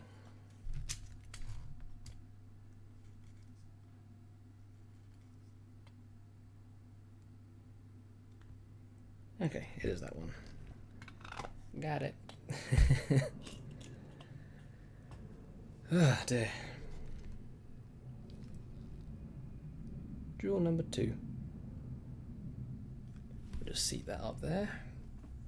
I'm gonna get another little bit of oil, put a tiny little dollop in the middle, and then put the cap on, and then we can fit that to the balance.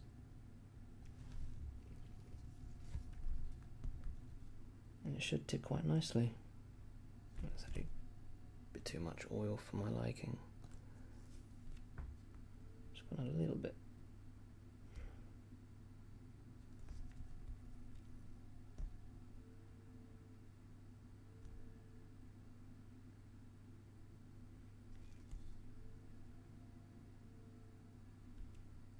That should be good. And we've got a battery warning. Okay, before I do this, I'm going to change over the battery and we should be golden. Right, ready? 3, 2, 1. Battery out. New battery in.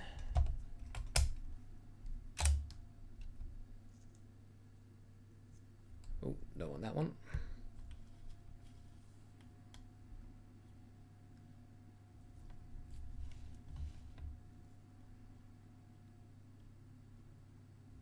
Right, so what we've just done, we have oiled the jewel.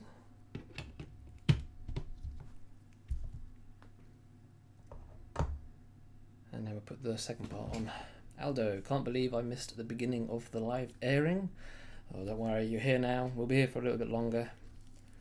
I mean, we haven't even started the chronograph itself. All we've done so far is the motion work, really. We haven't even got it properly ticking. So you haven't missed anything. Well, maybe a little bit. nothing much. All right, let me just focus. All right, is that the right one?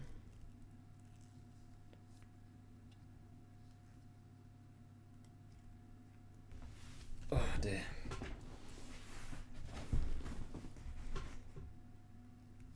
Pretty sure it is.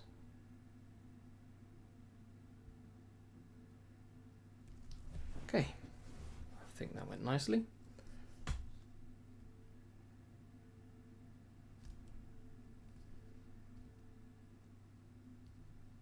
Oh, beautiful. Right, I'll do the same again.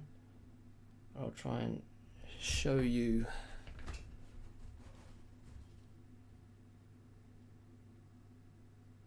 the jewel. It's just, there she is.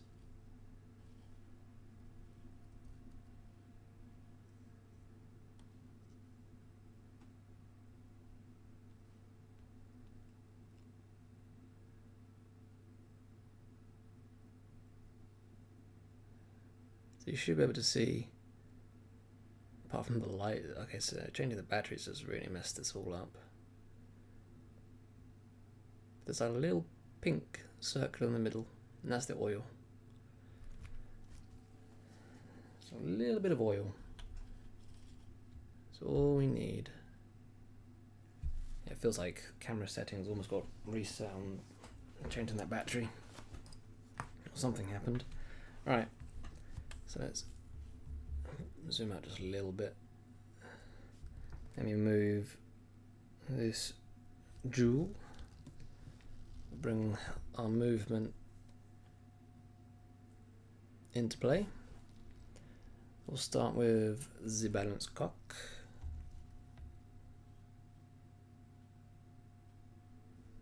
So our jewel will be sitting in here.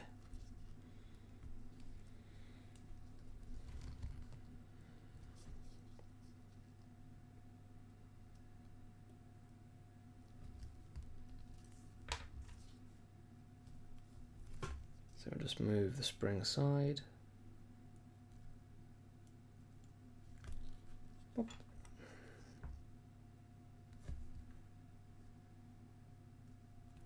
In goes the jewel, and then we close the spring.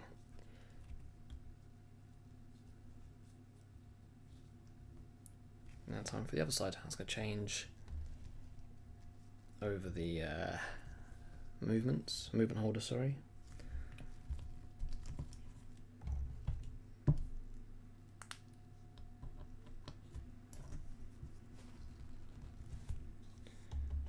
So our next jewel will be sitting in there.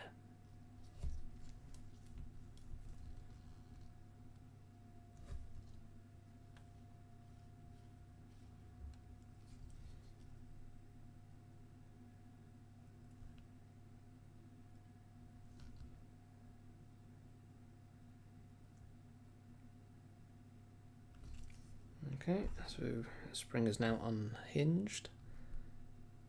So we'll just move it. Come on, you. Stubborn little guy. Okay, it's going to have to hold it at an angle. Sorry about the camera.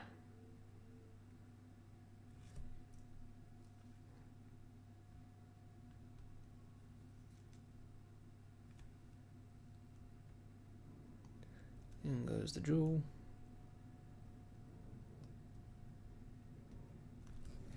Okay, both jewels are now in. Let me just a little bit of Rodico and just clean up the side. It's not the side, sorry, the surface.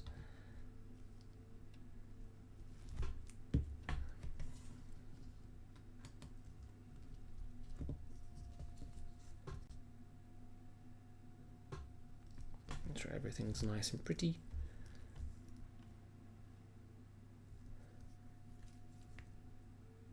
Now, when I push this in, it should spring into life. Lovely. Let me just give it a wind.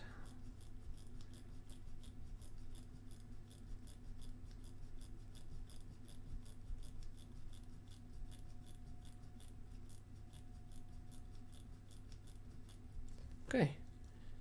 And at this point, we would regulate it. I haven't got a timing machine to hand right now, so we can do the regulating later. I'll take it into work and do that. So let's see if we can get like a, there we go.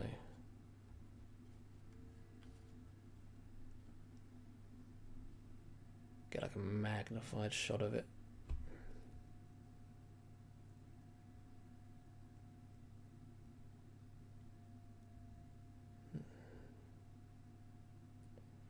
Everything's going nice and smooth. Very smoothly. All the oiling went pretty well with the jewels. Hairspring looks good.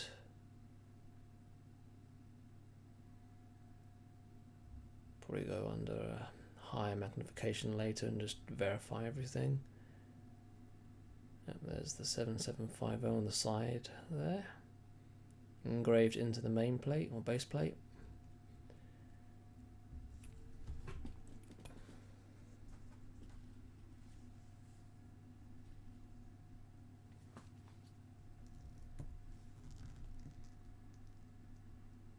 And voila. So that's now like the motion work and timing side all kind of done. And next we are going to move on to the chronograph, which will now sit on top of this big plate for the barrel and train. I'm going to quickly get a drink. I'll carry on.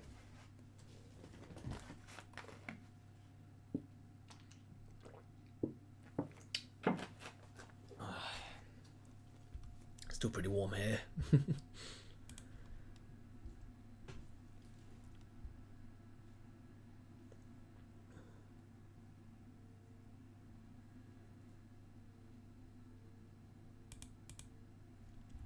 obviously, if you are enjoying the live stream, please do leave a like. It does help both the channel and the stream reach new audiences. It's a big help for me as well. Now, thank you for tuning in, and we can carry on with our chronograph.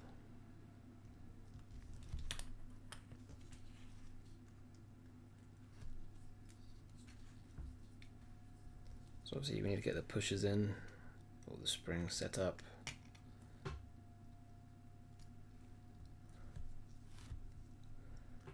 Thank you, Nate. No, thank you. So I've got to do a lot of greasing now, I think. But let's get everything kind of in position first. Let me zoom out a little bit. Trying to help the camera. We'll do some greasing in a second. Let me get this set up properly first.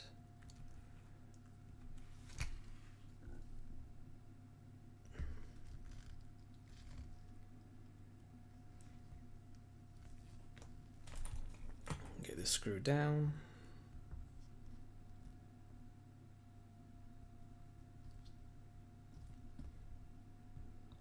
Make sure it's tight.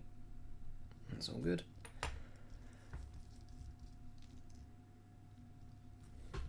And now we'll put in this big spring, and this big spring will just sit. There's like a little slot in the side of the movement, and this will help add tension to these pushers, and this one and this one. It's easier to use in this movement holder in particular because this pusher comes out all the way then. How am I going to do this with the camera as it is? Let's just slide it in.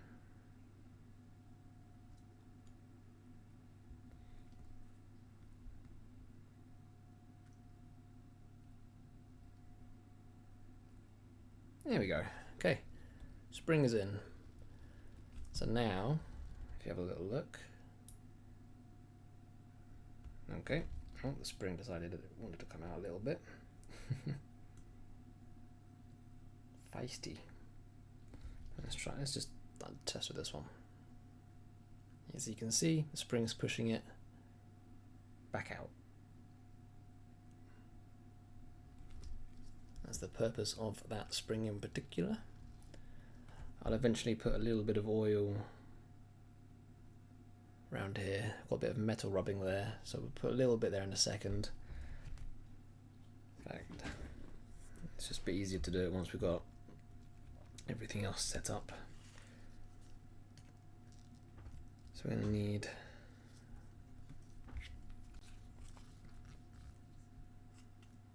let me just get everything kind of ready to go. Get everything ready to assemble.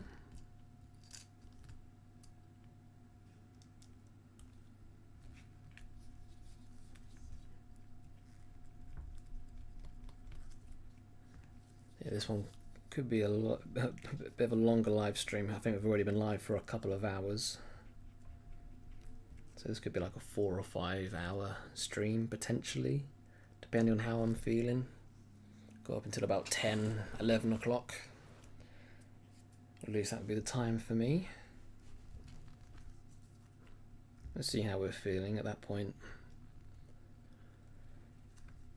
Okay, so I'm just going to put a little bit of grease on this component.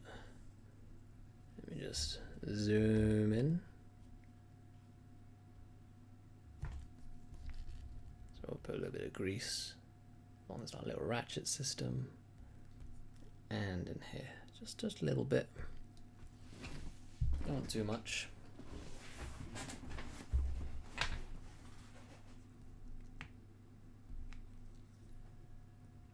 Watch me as I just flood the damn thing.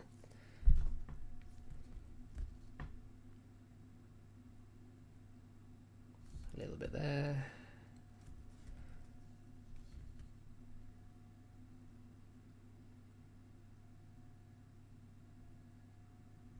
Just a little bit.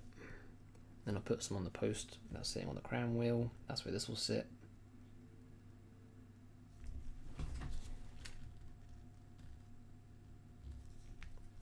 Yeah, for the chronographs, it's not so much knowing where everything goes, but just making sure that everything gets greased up, so you don't have any issues later on.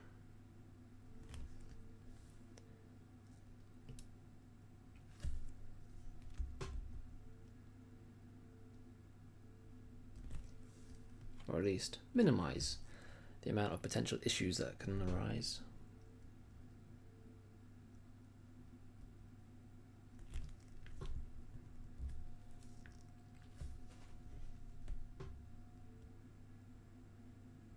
Okay, that should do it.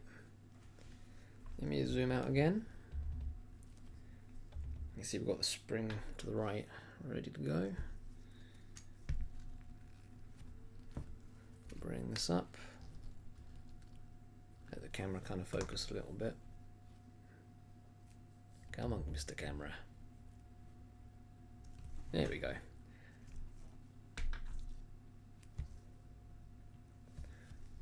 Apply a little bit of grease on this post.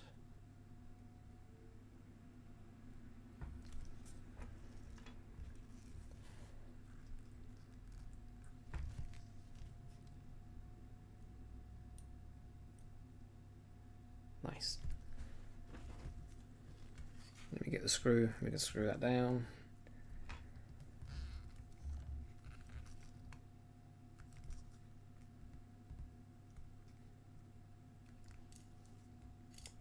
So do you guys like watch the stream and do you do something else whilst you're watching? Let's imagine it's probably what it's ideal for. A little bit of background noise, listening to me yap away.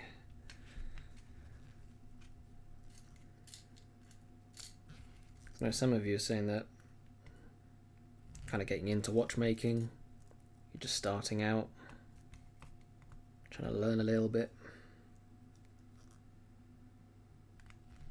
I think that's the right screw. It's great that you do these live streams, Nate, because it's real time. It's lovely to be able to interact with you and to return the archived live streams later to study them. Fast forward and repeat. Yep.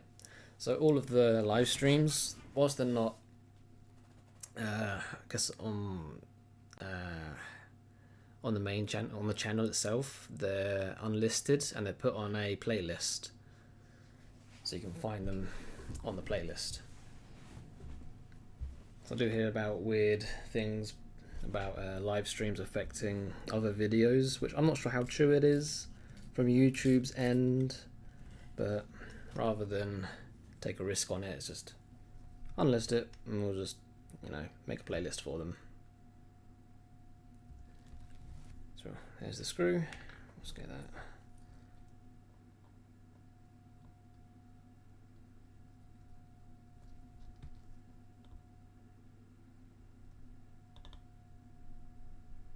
Okay. But no, I think live streams are good for the whole interacting with Well, you guys interacting with chat.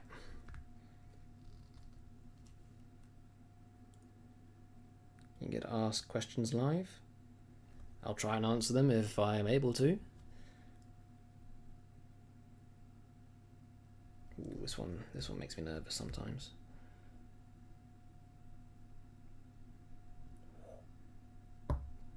There we go. So we just put that spring on. So now, let me just change movement holders. So now we can test out the chronograph.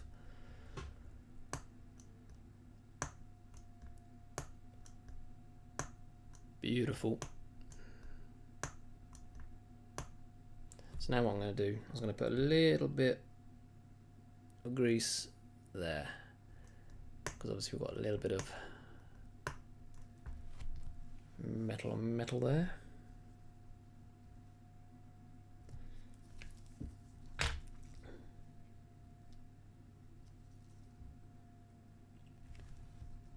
So if I just open it,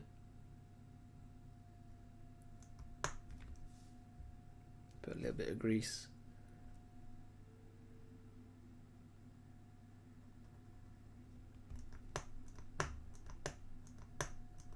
and that should help make sure that's all loose. Okay.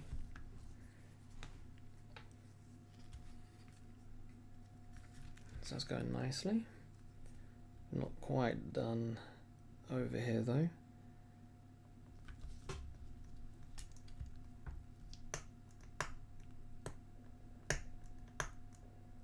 So yeah, there's a lot of testing, just making sure everything is functioning. So when it comes time to actually using the chronograph, everything goes nice and smooth. Sorry, my eyeglass is going to be in the way again. Just a bit more grease. There we go, that was greased. Just in here.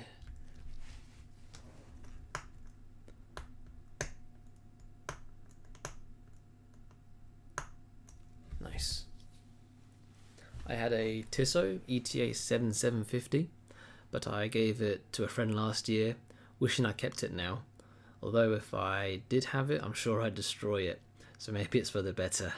Best I buy a non-runner to learn. Yeah, non-runners are a good way to kind of learn, and it's not the end of the world if, you know, something breaks or maybe you lose something. It's not the end of the world. But no, 7750s, I'd say that they're pretty solid. They're a solid movement. Not too bad of a watch to learn on either, especially if you're new to chronographs. And it's a shame to give it away. I'm thinking I might get myself a watch running on an ETA 7750 as well. Haven't decided what kind though. I get distracted. Greasing more posts now, and then fit the automatic plate on.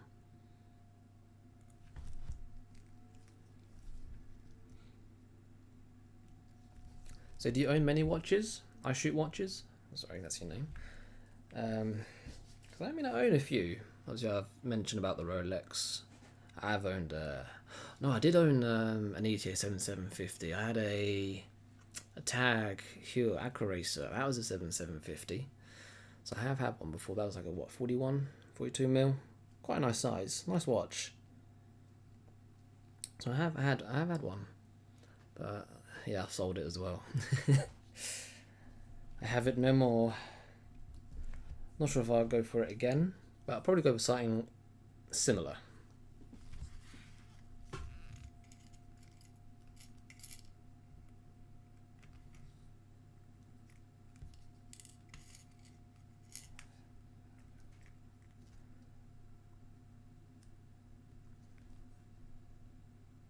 Right.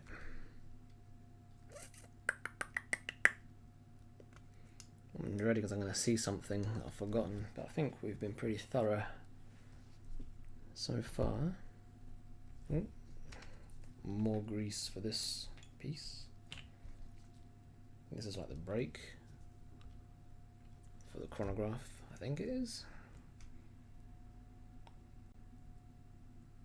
So let's put a little bit of grease for this.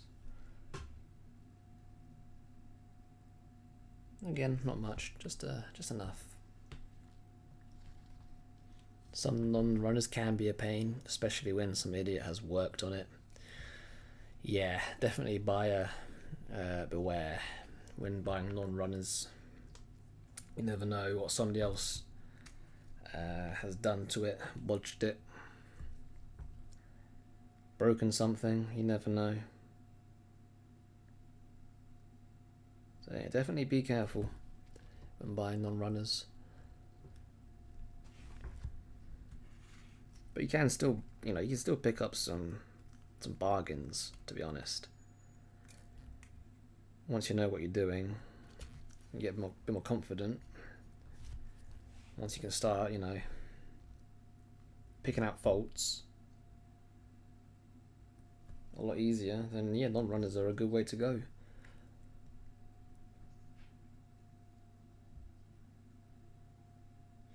I would be that idiot for sure, but yes, luckily I'm in Switzerland and there are some reliable dealers here. Yeah, that's good. You got some reliable dealers that you can get watches from. You just got to be careful though. Some dodgy people out there, as I'm sure you are aware of.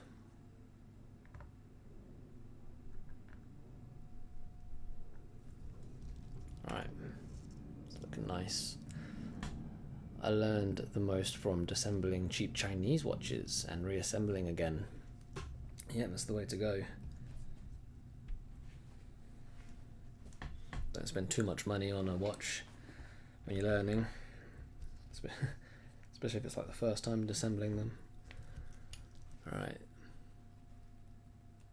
let me just get a wheel in place so we can get the automatic bridge ready to place.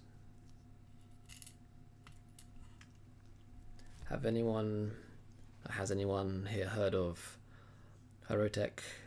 Okay, I'm not going to try and pronounce Episurf Neo, a version of One Dip. Not me, no.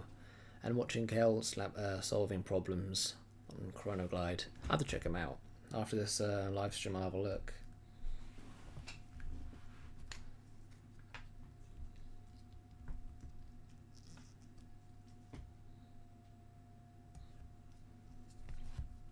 So I was gonna come in front of the camera again. Let me just have a little look at a jewel. Looks like it's... No, it's okay. Excuse me.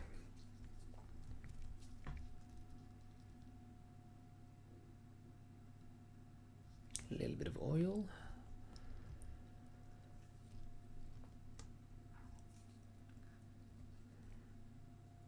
I'll place this here. And this is all for the automatic, so obviously this engages with the ratchet. And this wheel, it's like an intermediate wheel that will engage with the reversing wheel. And before I put that plate on, we have this spring.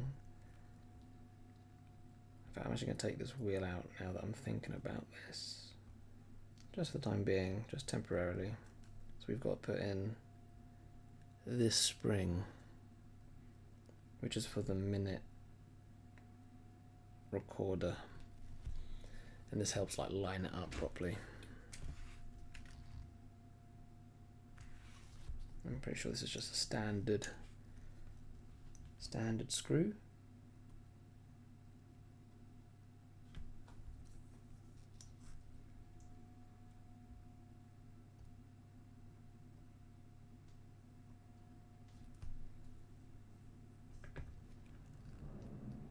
Let's move up. Whoa.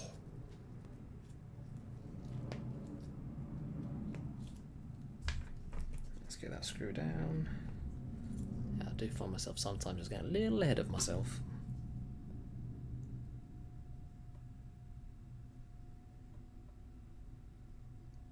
a little bit too eager sometimes.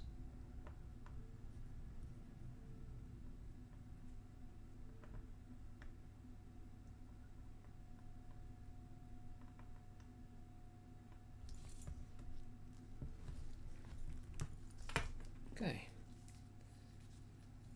Let me just adjust my finger cots. They've been on now for like a few hours.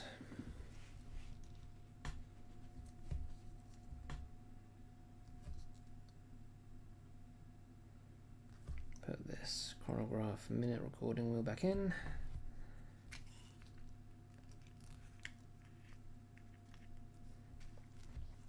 You probably see the watch isn't working right now. It's because we pulled it out into handset in order to do this next part. And we'll actually use the movement holder itself. Let's double check, make sure everything's in. If we've forgotten something, well, we'll just come back and sort it out.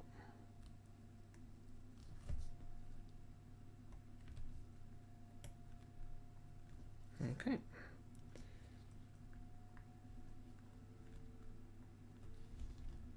Very nice.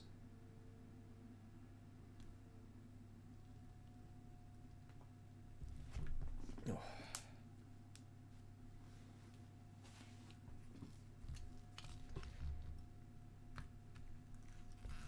So we need 2 screws for this plate. Put one there. One, oh, come on you. One there. Lovely.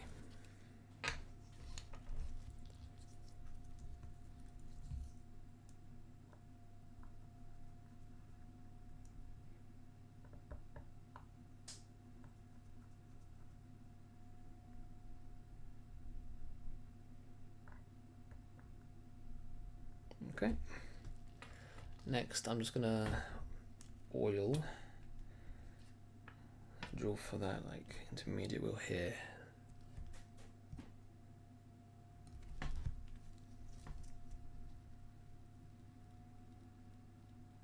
I mentioned at the beginning of the stream, I've also stripped down the vintage Longines, so hopefully I'll get a video out for that one. Still got to get it all cleaned up, assemble it, but progress on one at least. Oh, camera. Come on you. There we go. Sorry, got you in the dark there.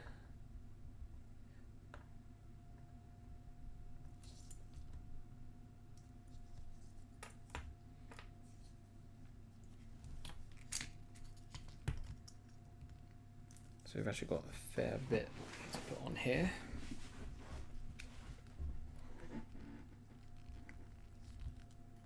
It's almost like the last step actually. There's just a few steps, sub-steps to it.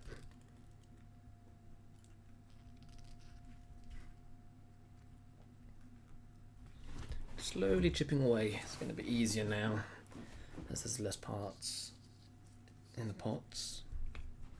So I'm going to find everything a little bit easier.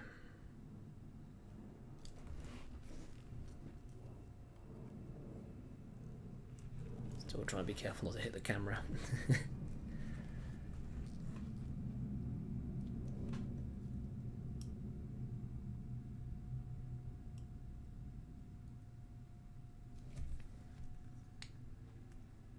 Let me just zoom you out a little bit. Just a little bit. And this was going to be a bit, there's like a little pinion that will connect to the chronograph. It goes straight through the plate. Right here. Okay, I'm gonna have to get real close and look at this one just to make sure the pivots line up. I do apologize.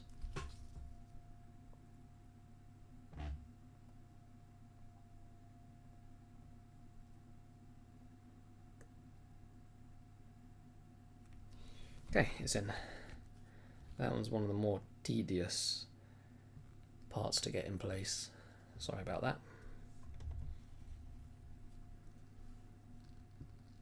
So you can kind of see it just, oh, hang on.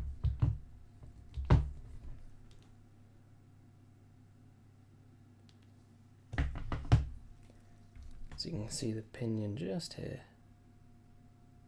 And that will connect power from the motion up into the chronograph.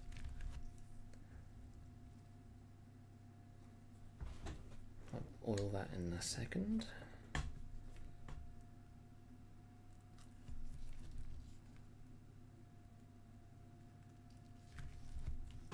Let me just push that aside. And this should now sit down.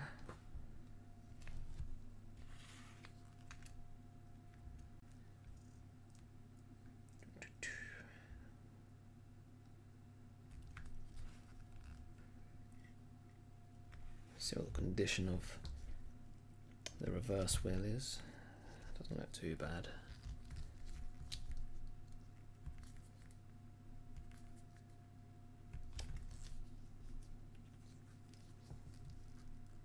That'll be fine. I'll put a little bit of oil for the jewel for the reverse wheel. I'll show you where that will go. It's this jewel right here.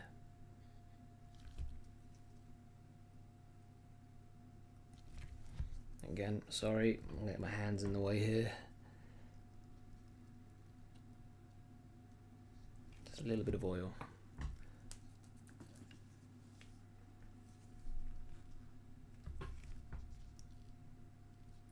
And this one's a bit interesting to get in because we've got like a little spring that engages with the teeth of the reverse wheel.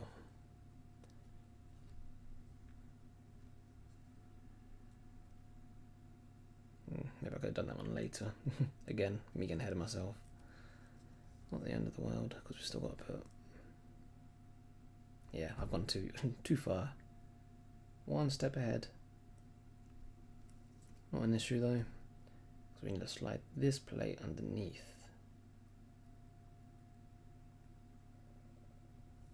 And we need to get that to line up with that pinion pivot.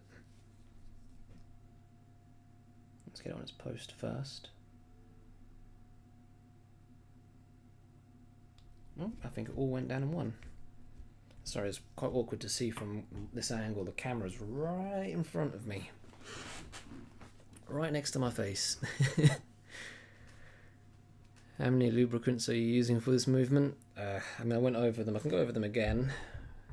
Maybe you just went here when I actually read them. Just let me read them out again. So, escape wheel 9010-2, gear train 9104-2, general use for the grease, you know, so I'll use them on posts and everything. It's 8300-20, for the barrel grease wheel 8212-20, pallets 941-2. So we've got a number of greases and oils that we're using. Is this a microscope he is working under or a camera? This is a camera. No scope at the moment. So this is just an 18 to 55 millimeter lens. Poor thing, it's not really built for this. But yeah, we make it work.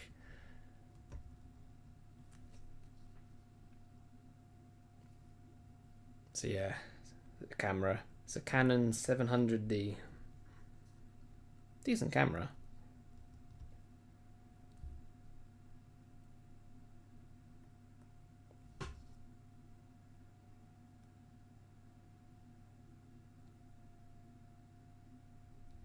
Ooh.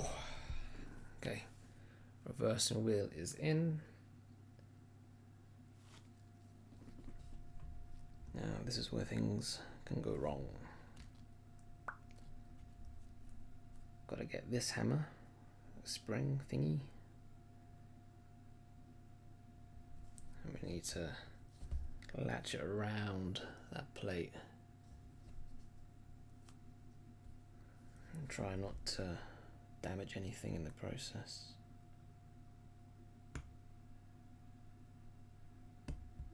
Done. Whew. I was fearful I think it's just going to ping and break something. But yeah, it's a camera. It's doing its best.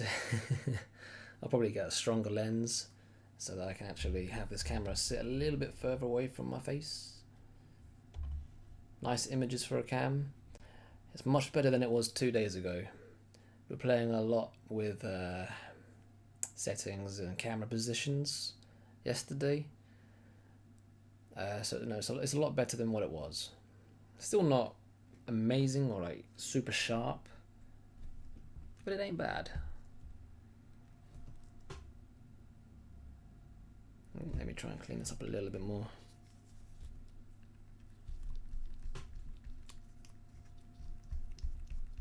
There we go.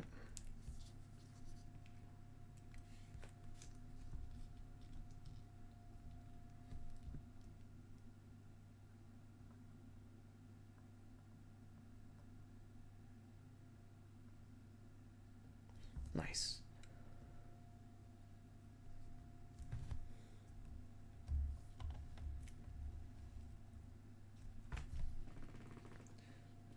It looks more complicated than what it really is, I would say. And what do you guys think when you look at this right now? Doesn't look too complicated, does it? You guys could do this in your sleep. Piece of cake. Alright, I'm just greasing up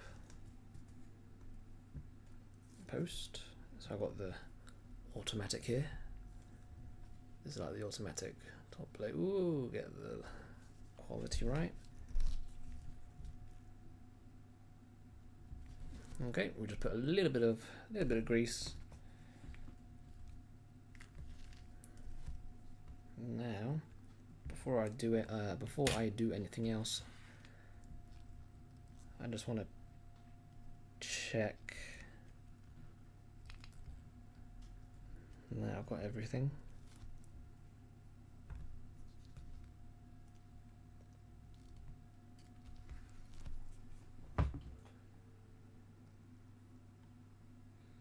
How many times have you done this movement? More times than I can remember, really. So, to kind of give you a bit of background history, I learned predominantly on Oruses, so it included, lots of 7750s. How many times have I done them? I'm not sure. I don't have the nerve to do a chrono. No, this one ain't that bad. This one's not that bad. But yeah, I'm not sure how many I've actually done. Been doing them for a few years now. Definitely into the hundreds. Right, I'm just making sure we've got everything. Making sure my pea brain hasn't forgotten anything. I think we are good. So now I'm just going to put this plate on top, line it up.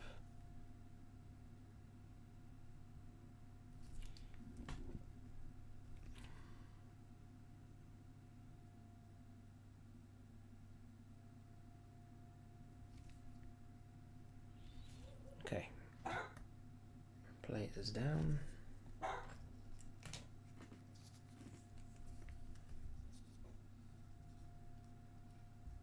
And let me just make sure.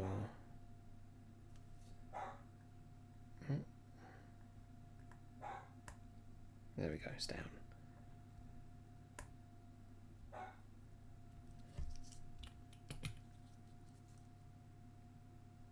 Let me get one screw in. I can hear a dog barking. I'll let him out.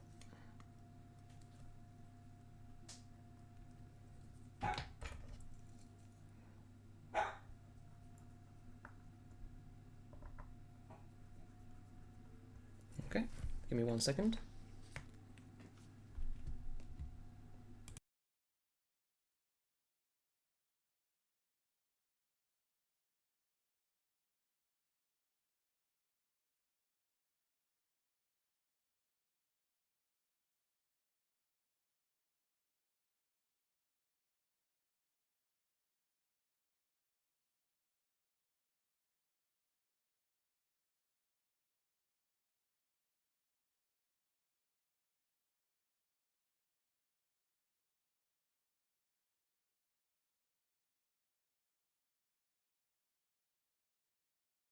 Okay, I am back. A lot probably, and it shows, yeah, probably quite a lot. So I need to find an inexpensive chrono to try. Oh, that's a bit of a double-edged sword, that one. Because if it's an inexpensive chrono, it's probably not a very good quality one, and that's not going to be a lot of fun to work on. But at the same time, you go for an expensive chrono, you run the risk of damaging it, and then it's an expensive repair.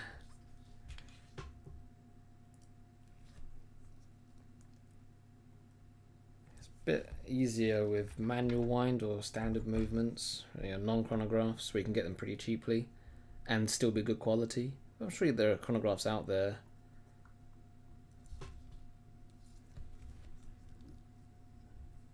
Opinions of the Russian made watches. They are cheap but not as desirable. Okay, so actually, now that you mention that, I was recently doing a 50s Seconda chronograph.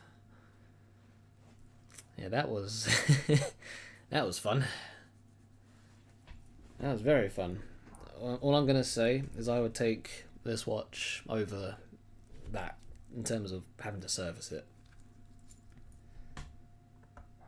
And that was that was, to be fair, a vintage chronograph.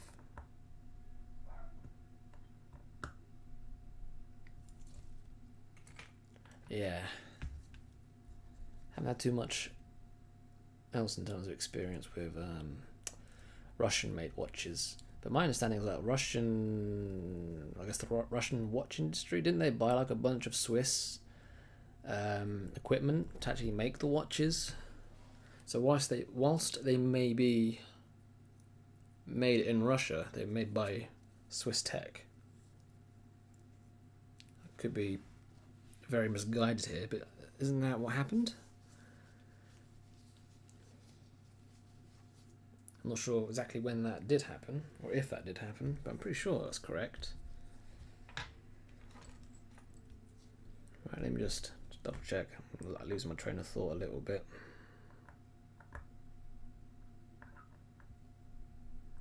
Make sure those screws are tight.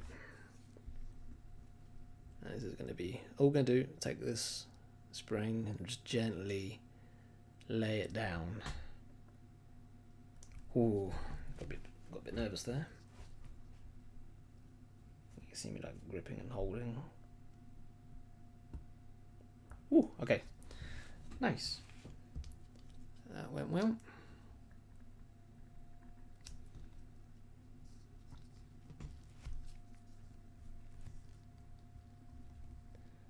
Now then, we're going to put this little spring. We were talking about the spring at the beginning of the stream. It's like a little tension spring.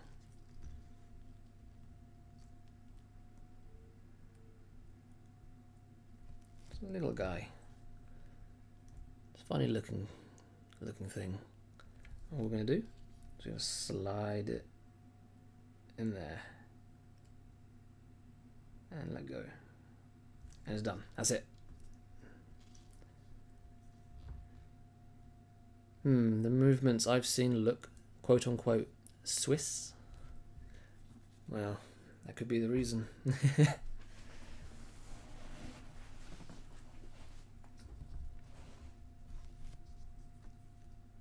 I'm pretty sure that's at least what I've heard. That the Russians bought the old Swiss tech and machinery. It's what's made in Russia. I've worked with Russian cameras. I would not recommend that to anyone. Falling out of a plane seems nicer. Oh God, Jesus Christ. Yeah, but that was fun.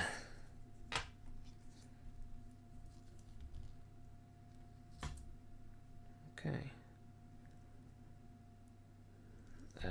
What I'm going to do now is I'm going to put a little bit of oil on that pinion. It's like that little pinion that connects the motion work to the chronograph. Just going to put a little bit of oil in there, and I'm going to flip it over and do the same on the dial side. So again, okay, I'm gonna have to move it aside. The camera's just gonna be in the way. I'm sorry, but gotta do what you gotta do. Best I can do is explain what it is I'm doing.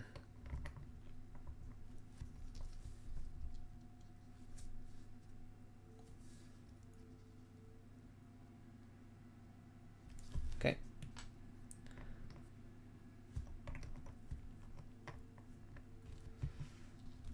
Okay, that's now oiled. I'm just gonna go over a few areas to grease. I'm just gonna point to them. I'm gonna put a little bit of grease in this area. Tiny little bit on the side here. I think I've already greased that area. We've now oiled that. And I put a little bit here. Actually, give me 1 second. Just gonna let my dog in. Back in a couple of seconds.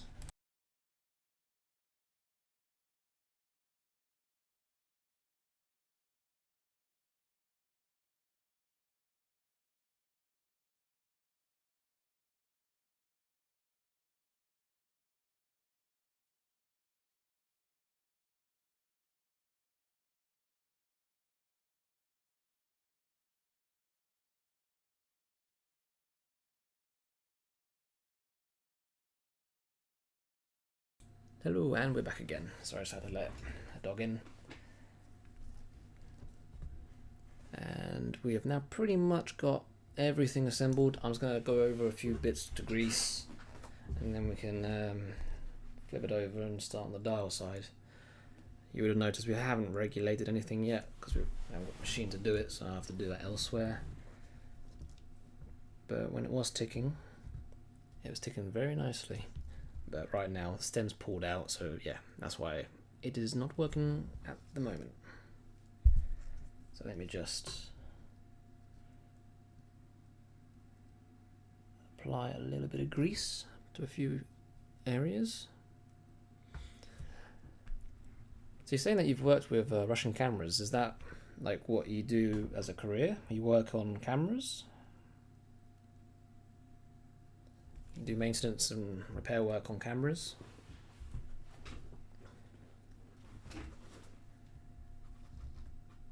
It sounds like probably just be about as tedious as this.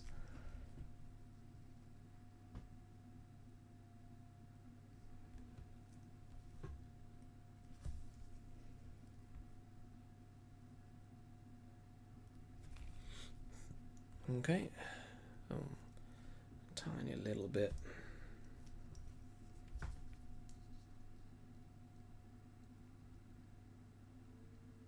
There.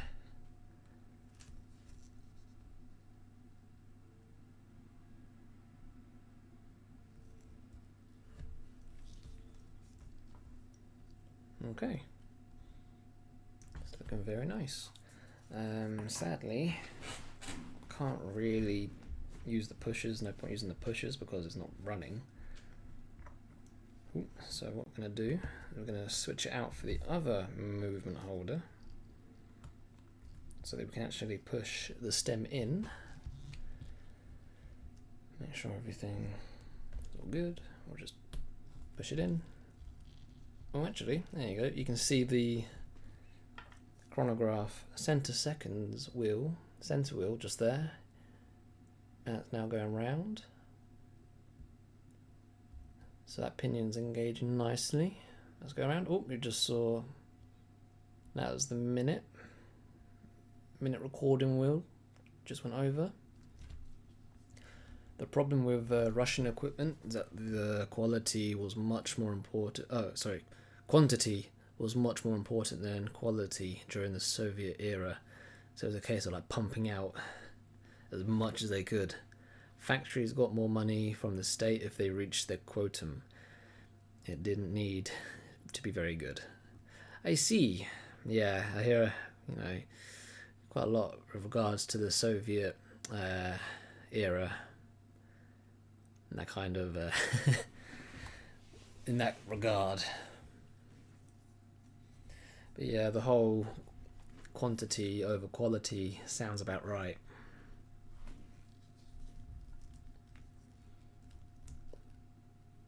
Okay, so it's running nicely. Minutes going over nicely. What I'm going to do, because I can't actually use the pushers on the movement holders, which kind of sucks, I'm just going to take a hand pusher and just push. So that's now, I should have stopped it. It has stopped. So what that just done is that engaged this brake. So that's now engaging the chronograph center seconds, and the next push, which will be up here, this should reset it.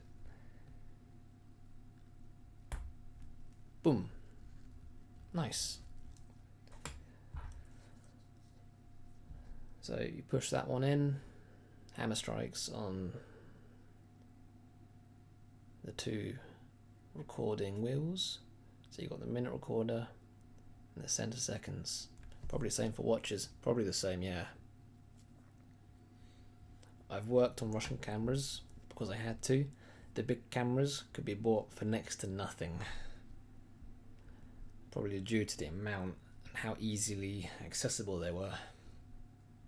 Supply and demand.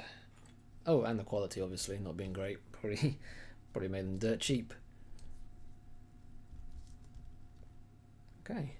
Oh, that is the chronograph side actually complete.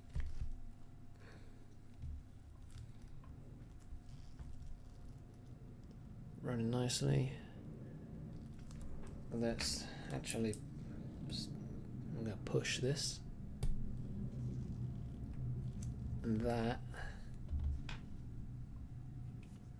We'll bring this. Let me see if I can get. There we go.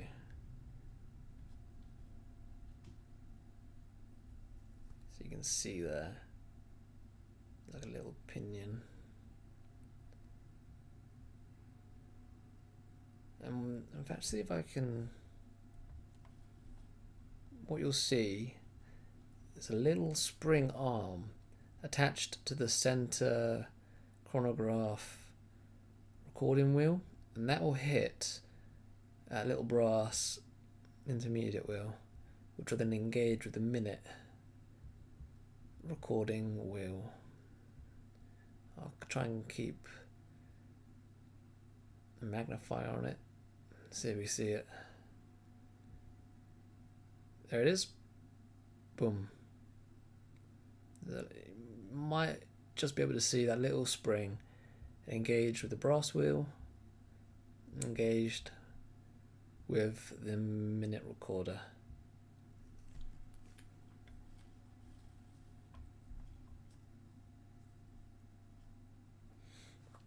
But the problem was that the film transport was erratic, so some images were on top of each other. Oh, that doesn't sound too good.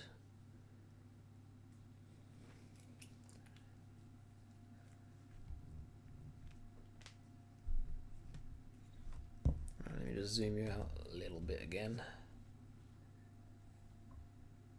I'm happy that the camera quality is at least improving here on the stream. Right, let's take this out from here. We'll seat it into this movement holder. Put it all the way out. What I'll do, for this stream at least, we'll get this side assembled. I'm not going to case it up because the watch that this is going into, we haven't got the dial for yet. We've got the case, we've got bezel, we've got everything else apart from the darn hands. So I'll at least get this part assembled, and then I'll have to finish it later. It's not an issue. So back to greasing.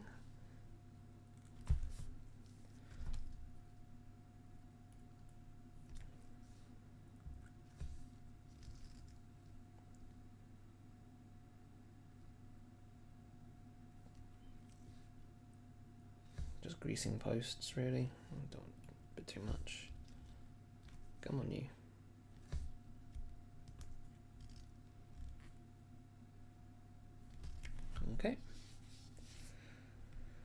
Very cheap lenses though, with good quality. Oh, fancy that. Are they easily accessible? These very cheap ones? How would you go about fixing or modding a watch where the pushers don't reach the chrono tabs?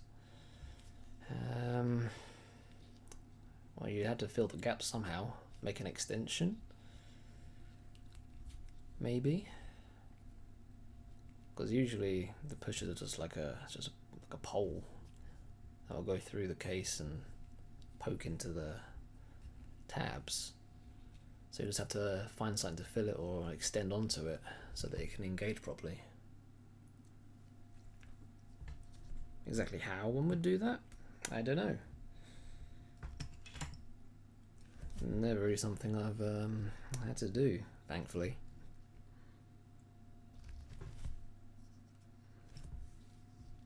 Right, just going to put a little bit of grease into this wheel. This one's friction fit,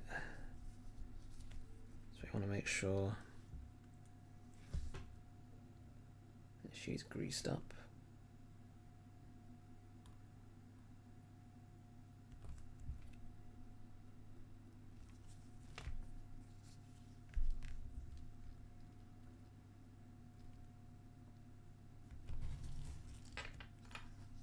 And what I'm going to do is I'm going to get a hand pusher and I'm just going to push down on it. See if I can keep my hand out of the way so you can see. Nope, my thumb's in the way. I'm just going to push down on that wheel.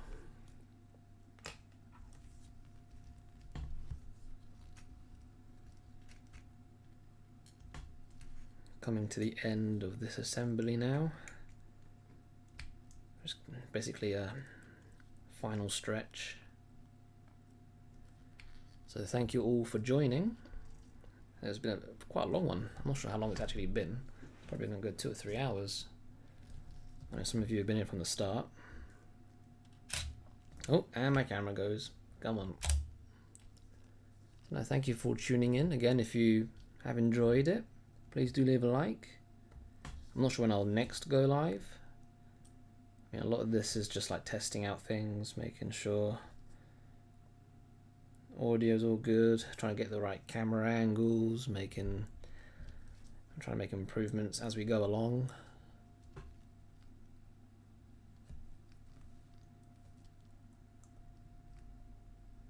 I'll check out some of these other streamers and YouTubers, see what their setups are like. Thank you for watching. It's been a bit of a long one. As I said, it's a lot easier to strip them down than it is to assemble. So it's a much longer process. Thanks, Nate. It's been fun. No, thank you for joining. It's been great talking to you. It's been great all around.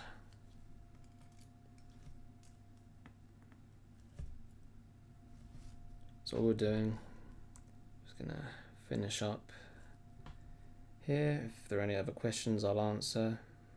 Oh, come on. I'll probably call it a day. It's just gone 9 o'clock here. So it's starting to get late. Sun's going down.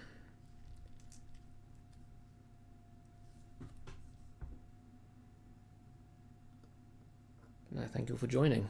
Thank you so much for streaming. Again, thank you for tuning in.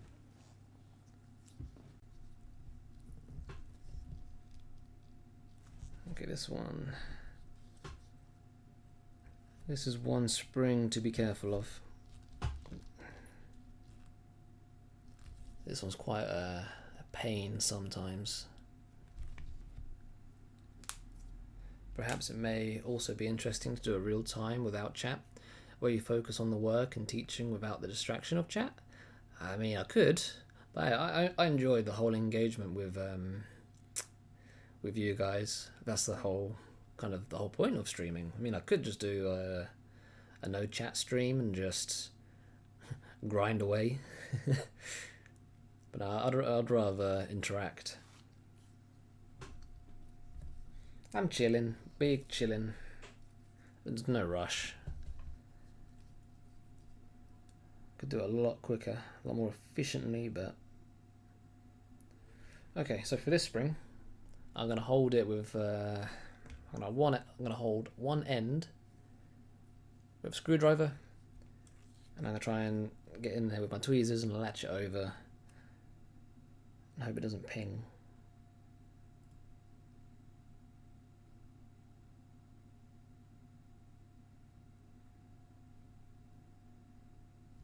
Okay. Whew.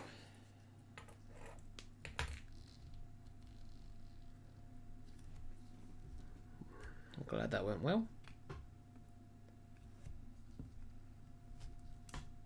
Oh, nearly had something else go ping though. That's alright.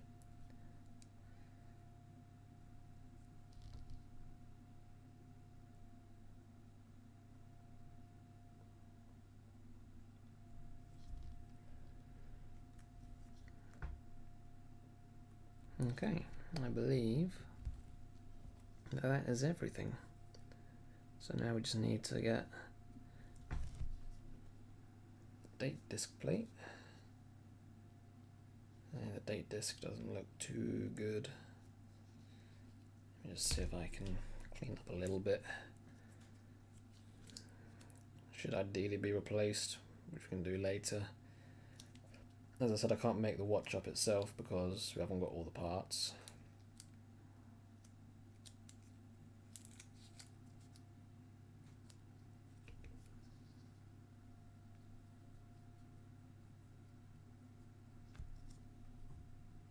Oh, no, wrong way. Just saw the hole.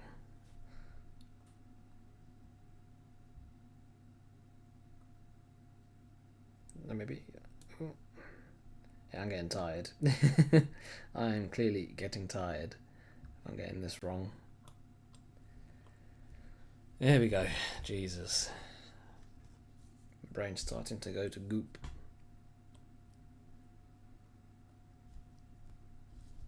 Been a decent day. Got the start of another YouTube video on the way. This was a pretty long live stream.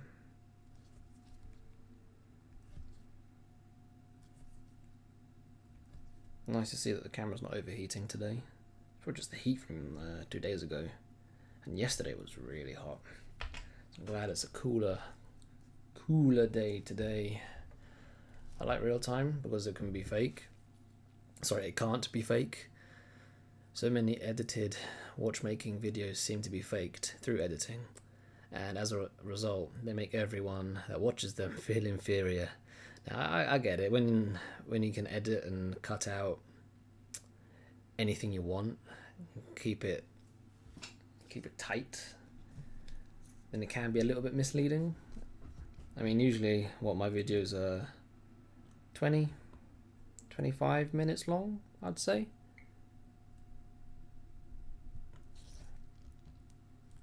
Whereas now, this is going to be what? About 3 hours, I think. I'm not sure exactly. Have a great night, Nate. Dinner is calling. Enjoy, my friend, enjoy. Thank you for tuning in today. You have a good night.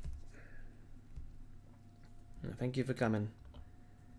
I need to get some food after this. I need to get some food after this as well. Might get some pasta.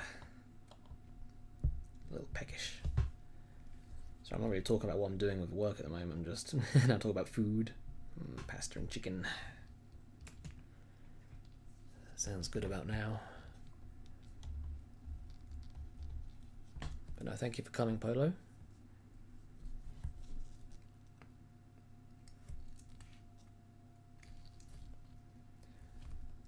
Final bit.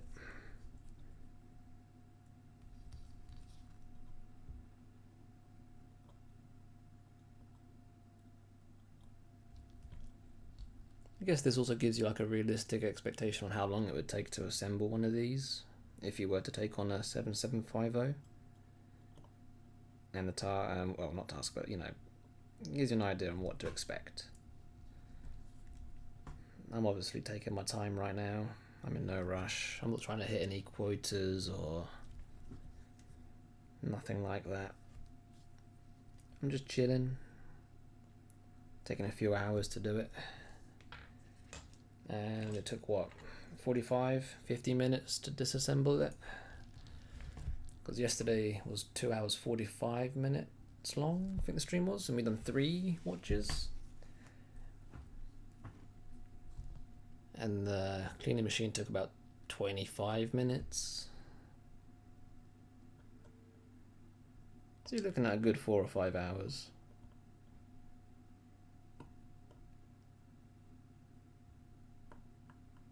In total.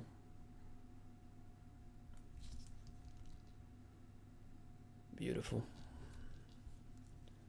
Let me just make sure that did go down. Right. You'll see that there's something missing here. Usually there'll be a second wheel identical to this, but that's only for when you have a day date, whereas this is just a date. Zoom in a bit. See, we've got like one wheel not here, but there's no day, so don't need it, to be honest. Now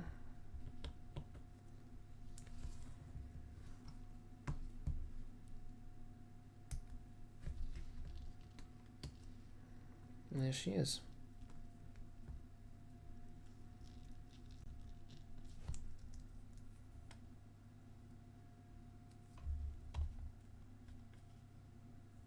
Yeah, I'll sort out camera angles again later. It's like a bit of a blur on it. I think the camera's a bit close. But there you go. Chronograph complete. Chronograph is running. We can't complete it because we haven't got the darn hands. So this is as far as we can go today. Let me have a little look at just how long we've actually been live. So we are nearly at 3 hours. You know what? Let's just chill for a minute and a bit so we can actually hit the 3 hour 3 hour mark. Why not? Wait for a minute. So I'm not sure when I'm next going to be live, but I'll try and get, I think the plan will be to at least get a video out a month, maybe every fortnight. That would be ideal, but I know it does take a lot longer to do video edits. So live streaming, probably going to be the way forward. And maybe we can make a video out of the live stream, because all the live streams go up as a long video afterwards. So we could probably make a video out of this almost. But yeah, thank you all for joining in. Thank you for all the comments, for those who have liked. All my socials are in the description below if you want to follow. I'll keep updates on regards to when I might next be live. My website is also linked down below. But yeah, I'll keep everybody updated on things like Twitter and Instagram. And I am going to go get some food because I am hungry. Thank you all for joining. I hope you all enjoy the rest of your day. Peace.